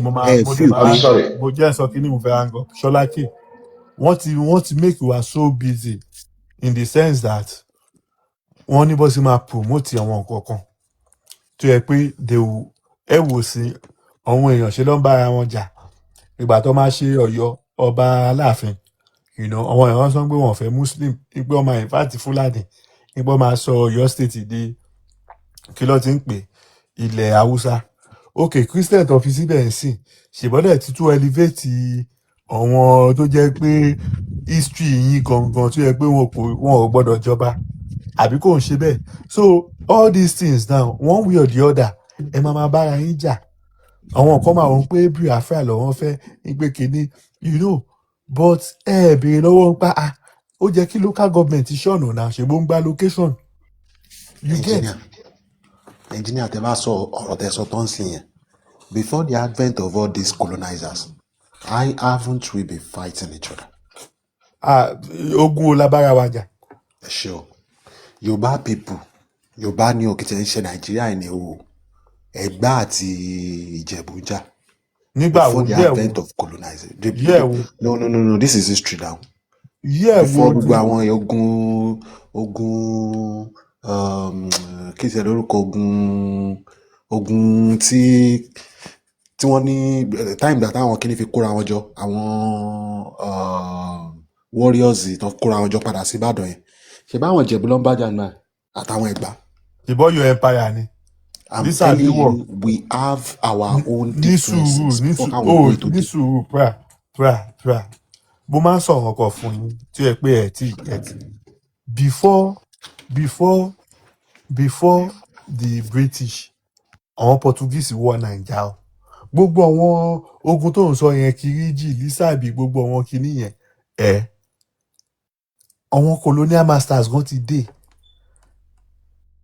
you get it ó ti dé now Ọ̀yọ́ empire báwo ló ṣe mọ̀ pé ọba gan ní pé ọba tá à ń ṣe kò ń ṣe pé àwọn European ló introduce ẹ̀ sí wa tó bá wo history wa gangan because àwọn ẹ̀ máa sọ fún ẹ pé Oòduà àjọba wọn á dẹ̀ sọ pé ọ̀yàn kan ti débẹ̀ ọba aṣọ́ba wà lẹ́kọ̀ọ́ before ṣebí ọba Èkó gan sì ó ń claim pé ọmọ Benin lòun so òun ló wà lẹ́kọ̀ọ́ before ọkọ̀ tó dé why tẹ́ fi wò pé àwọn ọba ẹ wá sọ pé ṣáà kì í jọba nílẹ̀ Yorùbá tẹ́lẹ̀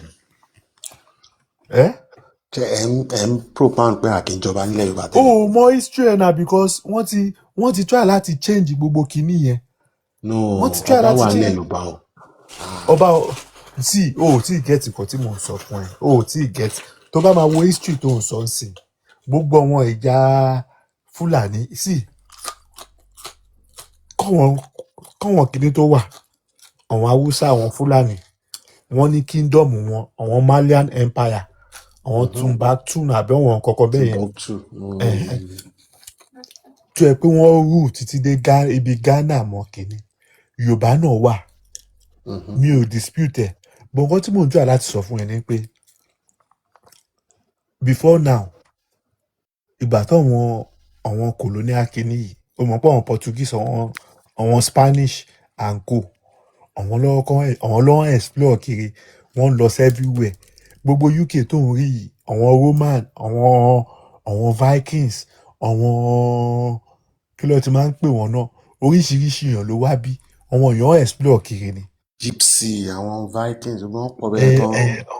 àwọn barbarians and co everybody explore nǹkan tí mo wá ń try láti sọ fún ẹ ni pé gbogbo nǹkan tó ń sọ fún wa tó bá wo gbogbo oúnjẹ wa tá a máa sọ pé oúnjẹ ìbílẹ̀ gbogbo ẹ̀yẹn àwọn nǹkan tó yẹ pé wọ́n trade tó bá àwọn bíi Egyptian Arab ló kọ́ bẹ̀rẹ̀ sí ń dáko ńlẹ̀ ayé yìí you never get wetin I talk gbogbo àwọn wheat gbogbo àwọn àgbàdo yẹn gbogbo àwọn grain and co you get na them start am at their early life and if you look at Yorùbá history today history wo ló fẹ́ mú ṣé ètò sọ pé Oòduà because tó bá béèrè question lọ́wọ́ àwọn tó máa ń ṣe gbogbo kìíní wọ́n á sọ fún ẹ pé ó jọba àwọn kan dẹ̀ sọ pé Oòduà ní first person ṣé ìgbà Ilé Ifẹ̀ láti ṣe kìíní bọ̀gbà tó máa jọba àwọn olójọba lé àwọn èèyàn ti wà before ẹ̀ nìyẹn náà you go see some kind Muslim wọ́n máa sọ pé àti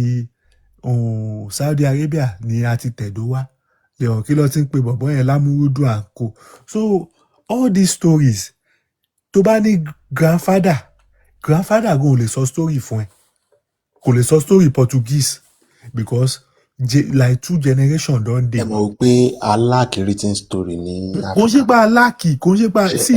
ok ṣe ẹ fi pé wọ́n kó gbogbo àwọn tablet wa yẹn lọ wọ́n kó gbogbo àwọn writing wa lọ. tablet wo o tí ì get nǹkan tí mo sọ fún ẹ. mo get nǹkan tẹ́ ẹ sọ èmi máa ń fẹ́ understand. tó bá lọ sí Mali lẹ́nìí wàá máa rí ọ̀wọ́n ibi tí ó yẹ pé ó wà 600 years ago. Ibo ló ti rí ní Nàìjíríà òun á mú ẹ lọ sí Badagry wọ́n á máa fọ àwọn nǹkan tí ẹ pé wọ́n fi kó yín jáde ẹrú nǹkan tó ń ṣò yín nìyẹn you get wọ́n á ṣò yín ní nǹkan tó ń òyìnbó ṣe àwọn brass kìíní wa tá à ń sọ yìí pé àwọn English wa kó how we so sure pé kò ń ṣègbà táwọn Portuguese dé lọ́kọ̀ àwọn èèyàn bọ̀ ṣe mòdì èrè. I'm not saying that is the fact o. I'm just trying to put your mind to it that there were some people. téèyàn bá tiẹ̀ fẹ́ wú mọ́ ẹ bẹ́ẹ̀ wípé ìgbà táwọn people dé ni wọ́n kọ́ everybody ó túmọ̀ sí wípé we would have to also think wípé those our own forefathers are either not living on the ground before or they are so archaic. Because taba ní wípé ní ẹni sọ̀rọ̀ taba ní wípé níbi tí civilization dé then with our own kind of civilization táwọn á ń fún tó yàtọ̀ sí táwọn òyìnbó right taba ní àwọn òyìnbó ìlú dé náà wá kọ́ wa ní gbogbo bá ṣe ń gbẹ́gi bá ṣe ń carve stone bá ṣe ń ṣe gbogbo àwọn portrait àná ẹ̀ ó túmọ̀ sí wípé tẹ́lẹ̀tẹ́lẹ̀ ìsìlẹ̀ àpèjẹ́ wípé àwa gangan tá jẹ́ Yorùbá àbí Igbos or Nigerians a sì ní geographical location yẹn maybe we migrated there or savages ni wá àwọn bàbá wa àwọn ọmọ kankan bí wọ́n bẹ́ látòrí igi sí kan láfi má lè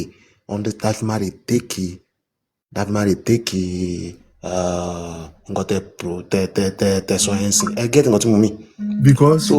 because ìgbà tá advent òyìnbó pẹ̀lú dúdú gbàtàn padà I don't think it's up to 500 years and within 500 no, it's over 500 years. àwọn Portuguese bí 14th century ní Portuguese dé náà. ẹni sùn civilization mélòó làwọn gan ní gbogbo gbà. no see there's some don dey AD something now see pra ṣòro Africa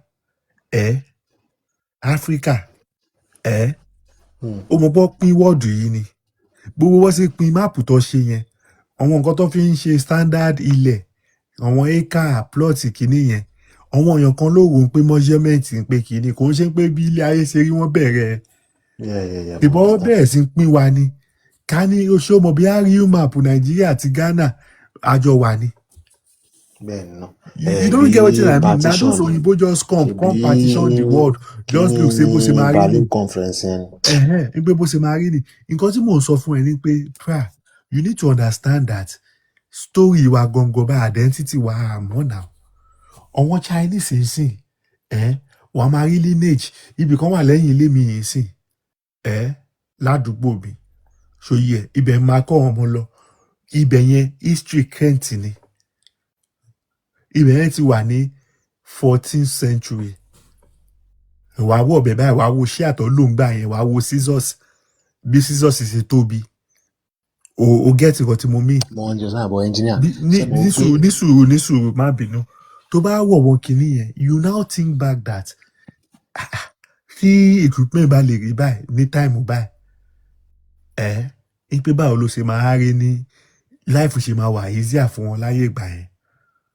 You get wetin I dey talk? If you go Ọ̀yọ́ now, you see some buildings tó yẹ pé àwọn lówó ìgbà yẹn kọ́, àwọn táwọn òyìnbó náà kọ́, you get most of those things were British. Ìgbà táwọn Portuguese dé, bí kò máa ó ṣàwo fíìmù Kútakúntè, bí kò lọ máa kọ́ àwọn èèyàn. The roots kọ́ máa kọ́ àwọn èèyàn, you get. Tó bá lọ sí Amazon forest dé ni there are still some people tó yẹ pé wọ́n ń gbé lifestyle wọn inú igbó ló wà. It's not like ẹ̀ ní nílé bí a lè fi bambú igi bambú àbí igi tó lé. But engineer ẹ bá mi ro kíní yìí there was a time that I have this thought wípé during 1940 upward there was industrialization right ṣe ẹ fi pé industrialization yẹn ló put our worlds apart. I mean, Africa became more farther to civilization than how they caught up with civilization after the industrialization process of 1940 upward. Have you forgotten that? Ló fi dàbí pé àwa dàbí savages. Ṣebí 1940 ni òun sọ ń sìn.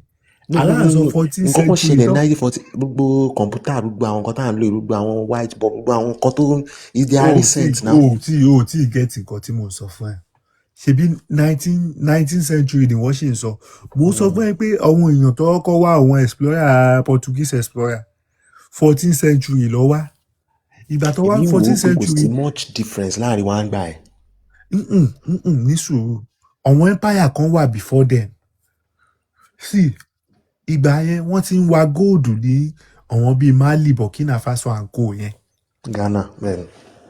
See, bàbá, nǹkan tó ṣe máa rí pé one way or the other àwọn francophone countries yẹn Benin Republic ṣó mọ ọtọ́ ṣe ń Benin Republic ó tiẹ̀ ṣe recent náà ilé ọba wọn jó ilé ọba tó tóbi gidi gan tó yẹ pé ó sáàbù kínní Kingdom of Benin wọ́n jó báyìí wọ́n jó gbogbo ẹ̀ wọ́n bà gbogbo ẹ̀ jẹ́ because wọn ò fẹ́ kọ́ mọ heritage wọn. You so sure pé kò ń ṣe nǹkan táwọn Portuguese yẹn ṣe fún wa nìyẹn tó yẹ pé wọ́n bà gbogbo ẹ̀ jẹ́ pé wọ́n fẹ́ kọ́ clear race. Maybe a wà lucky pé ojú àwọn èèyàn ti ń là àwọn dúdú ti ń kígbe kiri in the world pé end slavery end this thing tó yẹ pé wọn ò mọ bó ṣe máa package wa. Wo South Africa náà ṣó mọ̀ bóyá èdè ní South Africa ṣó mọ̀ bó fẹ́ eliminate gbogbo dúdú ni kó wá fi mix race kan síbẹ̀ tó bá fi mix race yẹn ní lè sọ story yẹn ní wéèní. You don't get that was the way they manipulated almost all gbogbo wọn North Africa yẹn kọ́ tó ṣe fún wọn nìyẹn náà tó yẹ pé wàá rí ohun èèyàn tó yẹ pé mix race ni tó máa pe ẹ̀ l'arab tó máa pe èèyàn dúdú ní dúdú ní slave.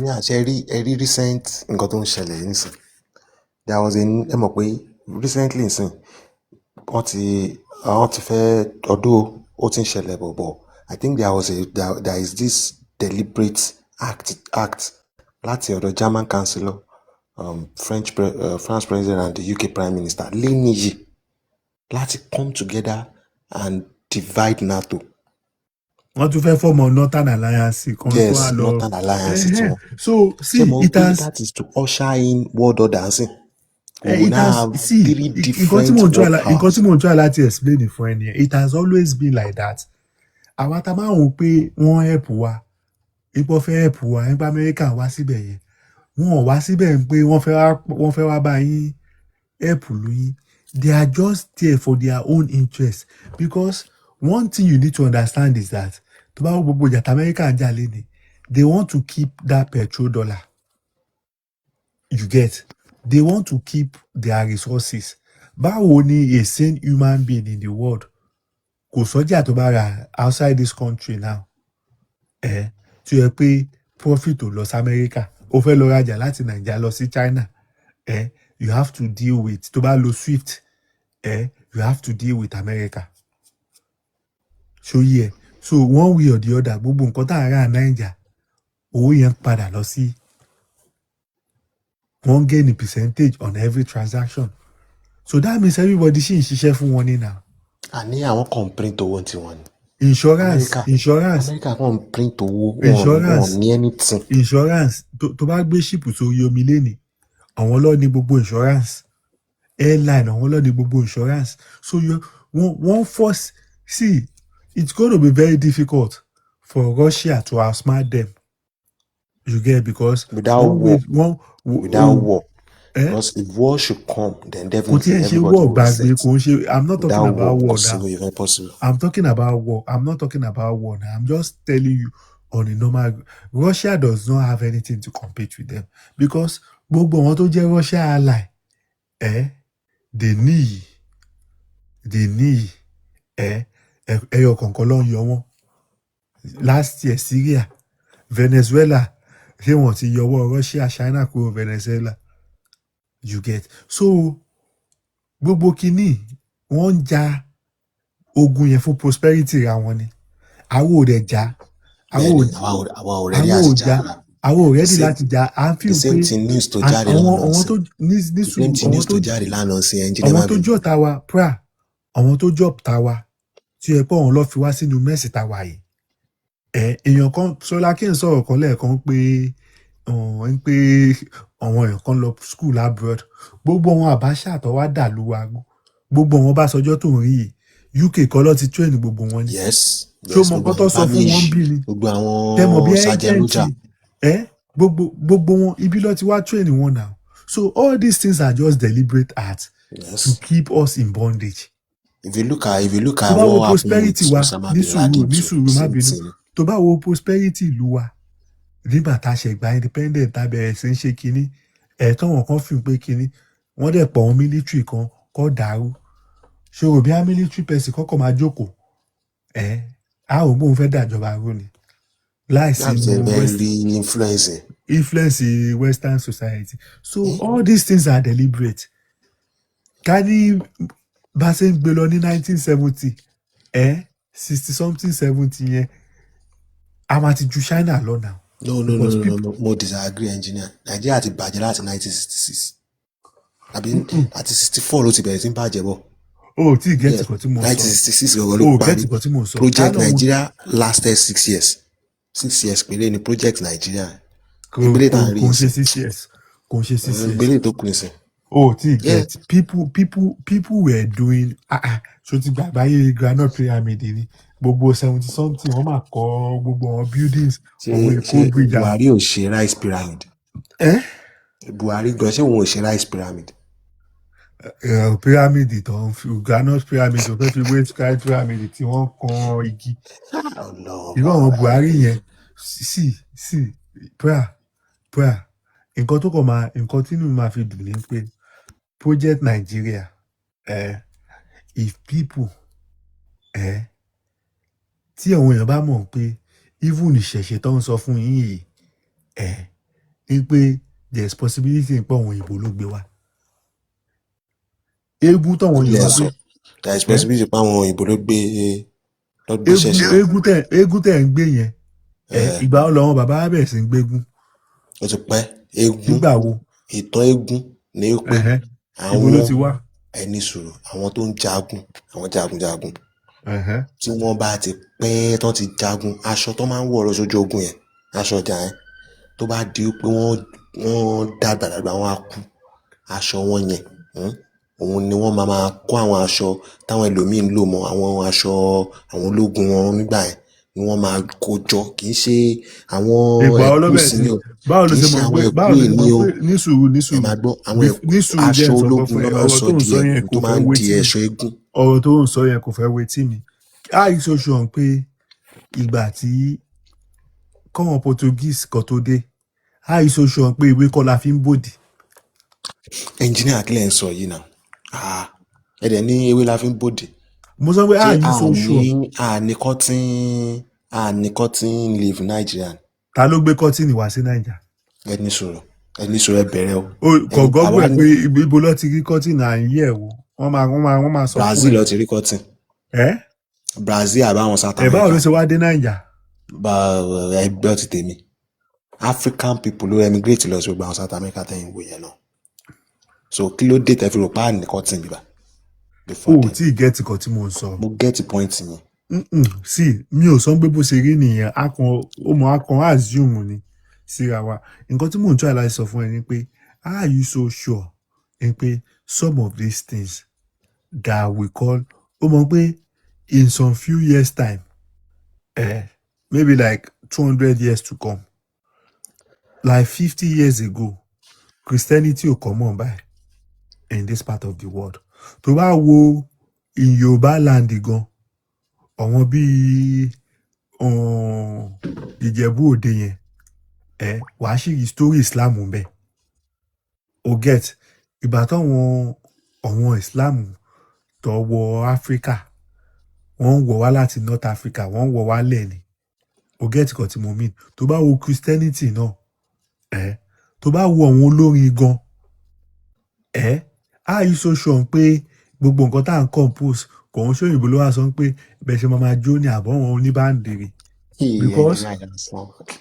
because àwọn artist ṣéjọ wa papọ̀ táwọn ọmọ jojo tó Africa àwọn tó fẹ́ ara ní cultural everything báwo ló ṣe jẹ́ àwọn lọ́kọ̀ wa. báwo ló ṣe mọ̀ pé kò ṣe pé tó bá ti kọ́ ẹrú jọ wọ́n á sọ pé ó yá ẹ máa ṣe báyìí lọ́wọ́ èèyàn ṣe wà wọ́n pé òkè ìwọ ilé entertainer fújì sí ta ló bẹ̀rẹ̀ fújì. so definitely ẹrú náà làwọn òyìnbó yẹn tó láwọn òyìnbó fúnra wọn jó. even owó tá a ná ó ti gbàgbé pé ṣé cowry ló ń lẹ̀ fún yàn gbà yẹn ni. You need to understand that some of these things Engineer, when it comes to might money, when it comes to money, when it comes to some of money, these things might not even be our culture. Nǹkan tí mò ń try láti jẹ́ kó mọ̀ nìyẹn. Some of these things might not be our culture. Nǹkan tá a fi ń gbé tradition wa gan ó lè má jẹ́ tradition. Ṣáwọn èèyàn ń pa súná láyé wa ni ní ilẹ̀ Yorùbá. wọ́n pa súná. Ṣé dandan ni kó pa súná ni nílẹ̀ Yorùbá culture Yorùbá? Ṣèbí súná Islam ní kó súná. Ó tí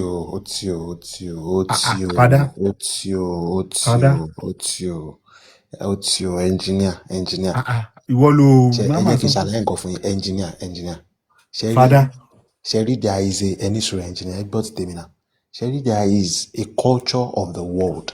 The world have a culture before everybody decide to change their culture. Ṣẹ́rí it is the culture of the world that tó bá di àárọ̀ kéèyàn fi omi bọ́jú wọ́n ń sọ fún yàn gbogbo clans lọ ti máa ń ṣe.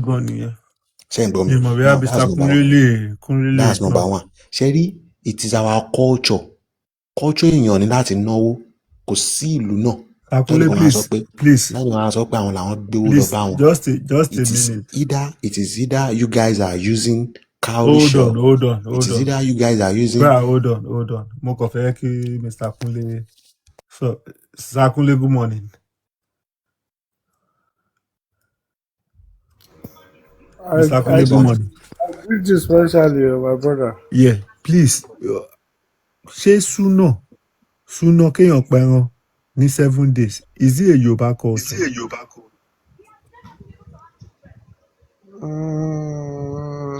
I don't think so. Okay. I don't think so. So, how do we Christian children here? Ẹ má gbàgbé wípé. Èwo ni Christian tí ó ti gbàgbé pé borrowed religion náà tún. No, mo kàn lò báwo la ṣe ń kọ́mọ jáde ni mò ń gbìyànjú láti ṣe. Ó mọ̀ bí a sì. Tabawo inú story Jésù náà nínú Bible. I don't think there was just presentation. And now there will be presentation, Baba. They are in the olden days. There will be presentation to the gods. Wọ́n lọ wà àkọsẹ̀jáyé ọmọ yẹn after 7 days. Not to the wà àkọsẹ̀jáyé ọmọ. Wọ́n wá wà àkọsẹ̀jáyé ẹ̀.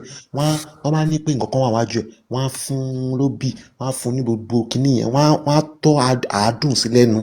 That is christening children ní Yorùbá land. Now, no, that cannot be christening. That cannot be christening. I'm just using the word. Pé báyìí máa ń lò náà ẹ̀ mọ̀. Ṣé kí n bèrè kan lọ́wọ́ ẹ̀, Fada? Fada kọ́. Sorry, bra. Sakunle, I don't know if you just reason with me, please. Tí àwọn máa wo bí 14th century, before 14th century, you know there was a time tí ẹ pé kò sí famine rárá. Àwọn bíi Arab àmọ́ àwọn Egyptian mọ́ Arab yẹn ló bẹ̀rẹ̀ famine. Àwọn bíi Syria. Engineer. Ní sùúrù o history mo ń sọ fún ẹ yìí náà. Ó ti ṣe history, you are wrong. Ẹ lọ bèrè àwọn tí wọ́n ń pè ní Australopithecine. They started famine. I'm not sure. Civilization bẹ̀rẹ̀ around that. Civilization stage ni mo ń sọ fún yín. The Australopithecines. Before the Australopithecines farmed before the Homo erectus. Yes. They started farming. They invented fire. No. Jẹ́ sọ̀rọ̀ tán má bínú. Ṣé o mọ̀ pé àwọn èèyàn máa ń hunt ní tẹ́lẹ̀? Ṣó yẹ bí kò pa ẹran kéékèèké. Ìgbà yẹn ló bẹ̀rẹ̀ ọ̀bẹ àbí kí ló ti ń ṣe òkúta sọ́mọ ògì tó máa ṣe gbogbo ẹ̀. Let us just assume that okay o bó ṣe bẹ̀rẹ̀ nìyí o. So mo fẹ́ fi answer question ní Christian náà ni o. Ṣé ẹ tún ẹ pé tó bá fẹ́ jẹun àárọ̀ bíi pé kó lọ pa òkété kó wá mú ewé kan àbí kó yọ maybe inú ẹ̀ kó jẹ ṣó yí ẹ nǹkan tó fi gbé life wọn nìyẹn. Báwo ló ṣe fẹ́ lọ wo ta ló fẹ́ ṣe babaláwo láyé ìgbà yẹn pé babaláwo gan ò tíì sí náà. àbí ṣé Ṣé fẹ́ fà wá jálálẹ̀ ni? All this thing wey you dey talk, I dey hear since o, but I disagree with you from some point. You know why I thought I I'm not disagree? saying it is right, or don't get No, me no, wrong. no. You know why I said I disagree with you. Farming, dúró, màá gbàgbé, and trade and everything has been in existence for the beginning of human race. I don't know whichever part you want to put it, but the only thing that got better was the fact that people were transferring from one place to another, which I don't know which. Somebody's. I don't know which right English word to use for that. And when your man move, láti ìlú kan lọ sí ibòmíì from for their own reason. But what happened was the fact that there was farming, trade, and cultural behavior. But along the line, people tend to go somewhere, learn new culture, learn new behavior, and they use it to modify their own, which is what you're talking about. Kò ń ṣe pé àwọn nǹkan yóò sì tẹ́lẹ̀. Was just that people would go from let's say from one region to another. Ẹlòmíì máa migrate based on their own, probably because of the farmland is not growing their product, or is not growing their fruits, àbí their cultural food. Wọ́n máa tún kúrò lọ síbòmíì. They just to, test new land. From there, àwọn míì máa meet ara wọn. They will learn new things, they will learn new behavior, they will learn new about new product. Ẹlòmíì gan tún lè rí oúnjẹ míì tán rí rí. So at the end of the day, ibẹ̀ ló ti come to, light about mixing engineer àti okay, probably drop. Ṣẹ́ṣẹ̀ ń gbọ́ mi? Ṣẹ́ṣẹ̀ àná. So ibẹ̀ ló ti come to, mixing together with people that àwọn èèyàn fi ń realize pé okay, a lè substitute, people can get along, àwọn èèyàn lè ṣe báyìí. But all these things have already been in existence. Kò sẹ́nìtìn tí kò ti máa ṣẹlẹ̀ ńgbà yẹn. It was just that people were learning new things every day. People were, going around. People were migrating. People were, traveling around the world. Àṣebí Sunita ni bọ̀bọ̀ Timali yìí, Timo Musa. The reason why Timo Musa ṣe ń lọ káàkiri ńgbà yẹn was the fact that ó rí i pé òun ti lówó ní Mali. Ó dẹ̀ gbọ́ nípa Saudi, pé àwọn kan máa ń lọ sí Saudi, pé Saudi wọ́n ń ṣe religion bẹ́ẹ̀, but torí pé mo Musa lówó, ó wò ó pé kóun tẹ̀ lọ fi owó òun, kóun lọ fi bùgánà, pé òun ò kéré, those kind of thing. Kóun lọ fi bùgánà. When this guy was traveling, tìgbà tí mo Musa ń lọ sí Saudi from Mali, he met people from different regions now. Ó dẹ̀ mix mọ́ wọn. He gave some people money. Ó bless àwọn race mi àbí àwọn region mi. Ó bless àwọn. Yeah? You never get wetin I dey talk o. I dey with you now. Before the Musa, Mr. Musa.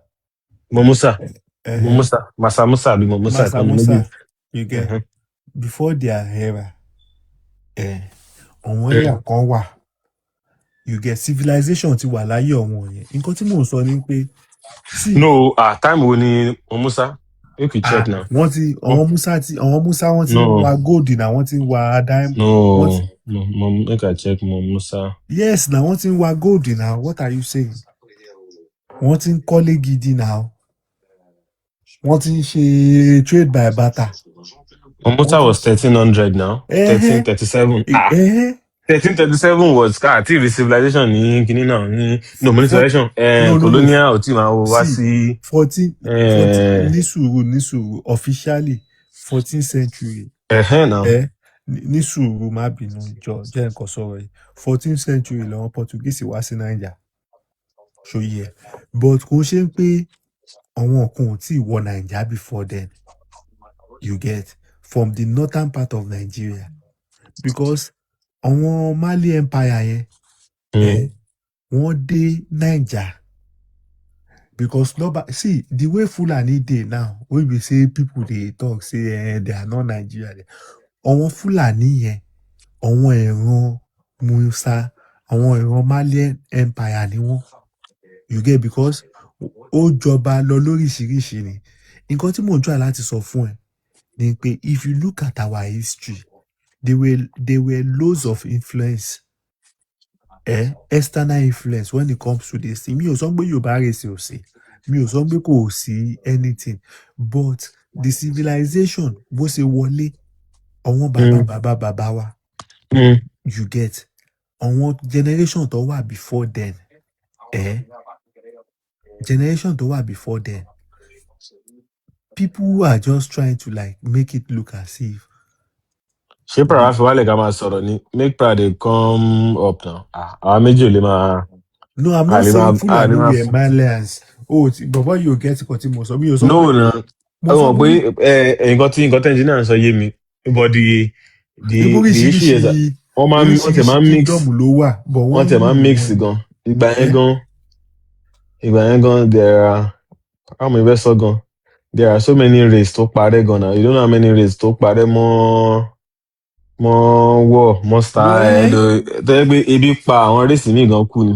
ẹjọ́ ẹ̀pọ́n máa lọ síbẹ̀ wọ́n ní fún wọn ní kíní wọn lọ bá wọn jà wọ́n ilẹ̀ wọn ò lè gbìn ilẹ̀ wọn ò tiẹ̀ lè gbìn nǹkan nígbà míì so nǹkan tí civilization kan fi help ni pé civilization ó jẹ́ káwọn èèyàn mọ nǹkan tó ń ṣẹlẹ̀ ní the other side and ó lè jẹ́ káwọn èèyàn mọ̀ pé okay kò ń ṣe àwọn oríṣi nìkan ló wà ṣé you get just to give them the idea that pé o ní the other side nǹkan kan ṣe ń ṣẹlẹ̀ ń bẹ̀. ló ṣẹlẹ̀ ń bẹ̀ thank you.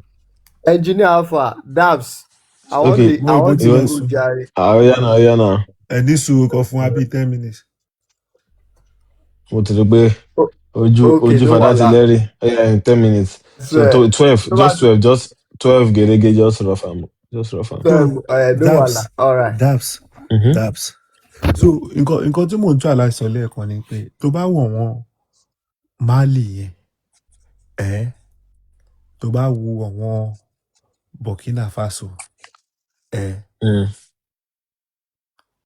wọ́n mọ̀ pé nǹkan báyìí ṣẹlẹ̀ you get mo mọ̀ pé àwọn people yìí náà wọ́n lo divide and rule fún wọn but it is easier for all of them to come together because wọ́n mọ̀ pé this is àwọn ilé ilẹ̀ enemy they've been able to regardless of how their leaders kọ́ ṣe they know that ìgbà táwọn people yìí wá àlọ́ wọn ọba kan you get a ní nǹkan báyìí this is our society àdèmọ́ bó ṣe wá àmọ́ bó ṣe pa àwọn èèyàn ó mọ̀ pé in Nigerian case now a really rí àwọn British colonial masters we didn't see them like a rí wọn bí èèyàn burúkú you get. nǹkan tí mo yẹ wá sọ́dọ̀ nìyẹn pé kò sí nǹkan tí colonial master wá ṣe ní Nàìjíríà tí ó ti máa ṣẹlẹ̀. tó ṣẹlẹ̀ but tiwa they were able to manipulate us to the extent that we now feel like wọ́n help wa ni àwọn nǹkan tó yẹ pé wọ́n ṣe tó ṣe búburú bó ṣe kó wa lẹ́rú gidi àwọn tó bá wọn ta ẹrú because. ṣebí woman yẹn náà ni Tinubu kìnnìkan I don't forget I go find that woman name. see àwọn Aláàfin empire tá à ń wò yìí àwọn Aláàfin Ọ̀yọ́ tó yẹ pé àwọn Yorùbá wa ń sọ kiri ń sìn you understand. tó bá jẹ́ pé story gidi jáde gan wọ́n lè má máa jọba lọ́yọ̀ọ́ yẹn mọ́. because okay nǹkan tó ṣe wà bẹ́ẹ̀ ni pé you see the history of okay báwo ìbẹ́ sọ náà every cultural story right always want to put their leader as a superior person which is the thing if you look at Toman kí àwọn ọba yẹn their okinoman pè ní English their home page àbí ìbẹ̀lẹ̀ their homage is doing things that are unquestionable which is the reality. The only thing that could make us feel bad now is the fact that we've experienced civilization and that it tastes the equality among ourselves because ọmọ sọ pé Aláàfin ikú bàbá yèyí kìnnìkan stuff like that like ìkejì òrìṣà. These were the things that was happening then that it was why they held those positions because they could take any decision. Wọ́n lè kàn lè wò pé bàbá yìí ẹ lọ bẹ́rí ẹ̀ sí pẹ̀lú influence àwọn colonial So no, masters. no. Mm-mm. Those were the things that ìgbà táwọn colonial master dé tó ń rí pé ọmọ eléyìí ṣe nǹkan tó ní question ẹ̀. Ṣé you get? Ṣé you get? wo tí get nǹkan tí mò ń sọ. Bàbá tó bá wo àwọn nǹkan tá a padà rí àwọn tribe kan sì wà láfíríkà tí ó yẹ pé wọ́n sì wà tí ó yẹ pé wọ́n live bíi pé stone age ló wà tá máa rí wọn tó máa gbé spear tó máa lọ dáko tí ó yẹ pé community yẹn tó bá pa ẹran gbogbo wọn ló máa ṣe ló máa jẹ ṣó mọ̀ bóyá bá a ṣe ń live ńgbà yẹn nìyẹn tí ó yẹ pé ìgbà táwọn òyìnbó yìí ló wá dé lọ́rùn pé já lọ ẹni yìí kó fi jẹ ọba. Ẹ̀rọ àti nǹkan tí mo sọ bẹ́ẹ̀ ni pé we were already living even back in time. I'll tell you, even back in time. Àwọn minority ti wà tẹ́lẹ̀. Mi ò sọ pé minority ò sí, don't get it wrong. Nǹkan tí mò ń try láti sọ fún ẹ ni pé ìgbà yẹn àmọ́ bí a bá ṣe wà nìyẹn pé gbogbo wa ọ̀dọ́ a máa ń ní àgbàlagbà láàrin wa tí kò ṣe pé kò sẹ́ni tó ń ṣe ipò ọba. You get, kò sẹ́ni tó ń ṣe kinní àwọn kinní yìí àwọn romance àwọn kinní àwọn kí ló ti ń pè wọ́n àwọn Arabs. Roman Empire àwọn Roman Empire náà ti ń lo kingship and so ṣé o mọ̀ bóyá àwọn gangan ló tiẹ̀ wá introduce ẹ̀ gbà àbí pọ̀ wọ́n kọ́ lọ ìbátan lọ kí ni náà pa àwọn ìjọba náà ẹ jẹ́ ká náà máa jọba. No, nǹkan tí mo sọ bẹ́ẹ̀ ni pé àwọn kí wọ́n ti ń pè àwọn kingship and other things ó ti wà because even for the record everything came to light to explain that nígbà tí colonial experience bẹ̀rẹ̀ through pé farming trade and the rest they knew the fact that àwọn kan ó jẹ́ major power. That's see má bínú ó jẹ́ kó mọ̀ ṣó ti gbàgbé pé wọn kan máa lọ dáko ńgbà kan àbọ̀ máa lọ dẹran wọ́n lè sọnù nínú igbó because if you jẹ́ àkọ́ lọ́pọ̀lọ́ wa kakọ̀ ṣọpọ̀ mind wa sílẹ̀ níbi ká wọ́n pé ayé ìgbà yẹn tó máa sọ pé báníṣì yàn kúrò nílùú pé kò lọ dá kiri ẹ̀. ó ṣì kúrò nílùú. Imagine pé kó tó máa lọ ẹṣin ni o because gbogbo àwọn ẹṣin tó ń rí yìí wọ́n domesticate wọn ni o there was a time kò sí nǹkan tó ń jẹ́ domestic also o ò lè gun ẹṣin ẹsẹ̀ ló máa fi rìn you get so if you are now saying that because bó ṣe ń try láti portray ẹ̀ say you are making it look as if before civilization ní sùúrù ìgbà yẹn tí kò tí ì ṣẹ̀ṣin ó mọ ọdún tó máa rìn tó lè fi dé ó mọ iye ọjọ́ tó máa rìn tó máa fi dé from Èkó gan ká sọ pé Èkó nínú Èkó gan sí Ìbàdàn nínú omi nínú gbogbo ẹ̀ àbí local government kan so nǹkan tí mò ń try láti sọ fún ẹ ni pé ìgbà táwọn èèyàn wà nínú gbóngbà yẹn you get tí ó yẹ pé àti ní kò tí ì sí pathway tí ó yẹ pé omi gan ò tí ì lè kọjá omi wọn ò tí ì ṣọgbọ́n boat you need to understand that those time wà in this life ìgbà kan wà àwọn èèyàn ṣe wò ó pé flotation law of flotation wà buoyancy and all that gravitational force you get wetin I tell you there was a time àti pa ẹran àwọn èèyàn kan wò ó pé tó bá gégi ìgbà kan wà tó yẹ pé kò sọ́bẹ̀ see I don go museum for this country I don go cottage wey be say don dey 600 years ago you get if you dey look wetin dem dey use gbígbà as saw e no go easy to cut wood o you get wetin I tell you because mo try like sọ fún ẹ ni pé if those kind thing dey here that time The way we can't dey think am say civilization say we don dey do all these things, there's possibility pé 14th 13th century yẹn then as you dey take talk am, as I dey hear the story, e might not even e doesn't even come close, in the sense that life was so hard then.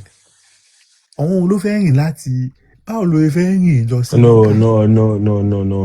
no. Ẹ sì, nǹkan tí mo sọ bẹ́ẹ̀ ni pé, do you know current statistics now ó prove that pé àwọn èèyàn get lazy and people don't live longer as back in the days. Do you know?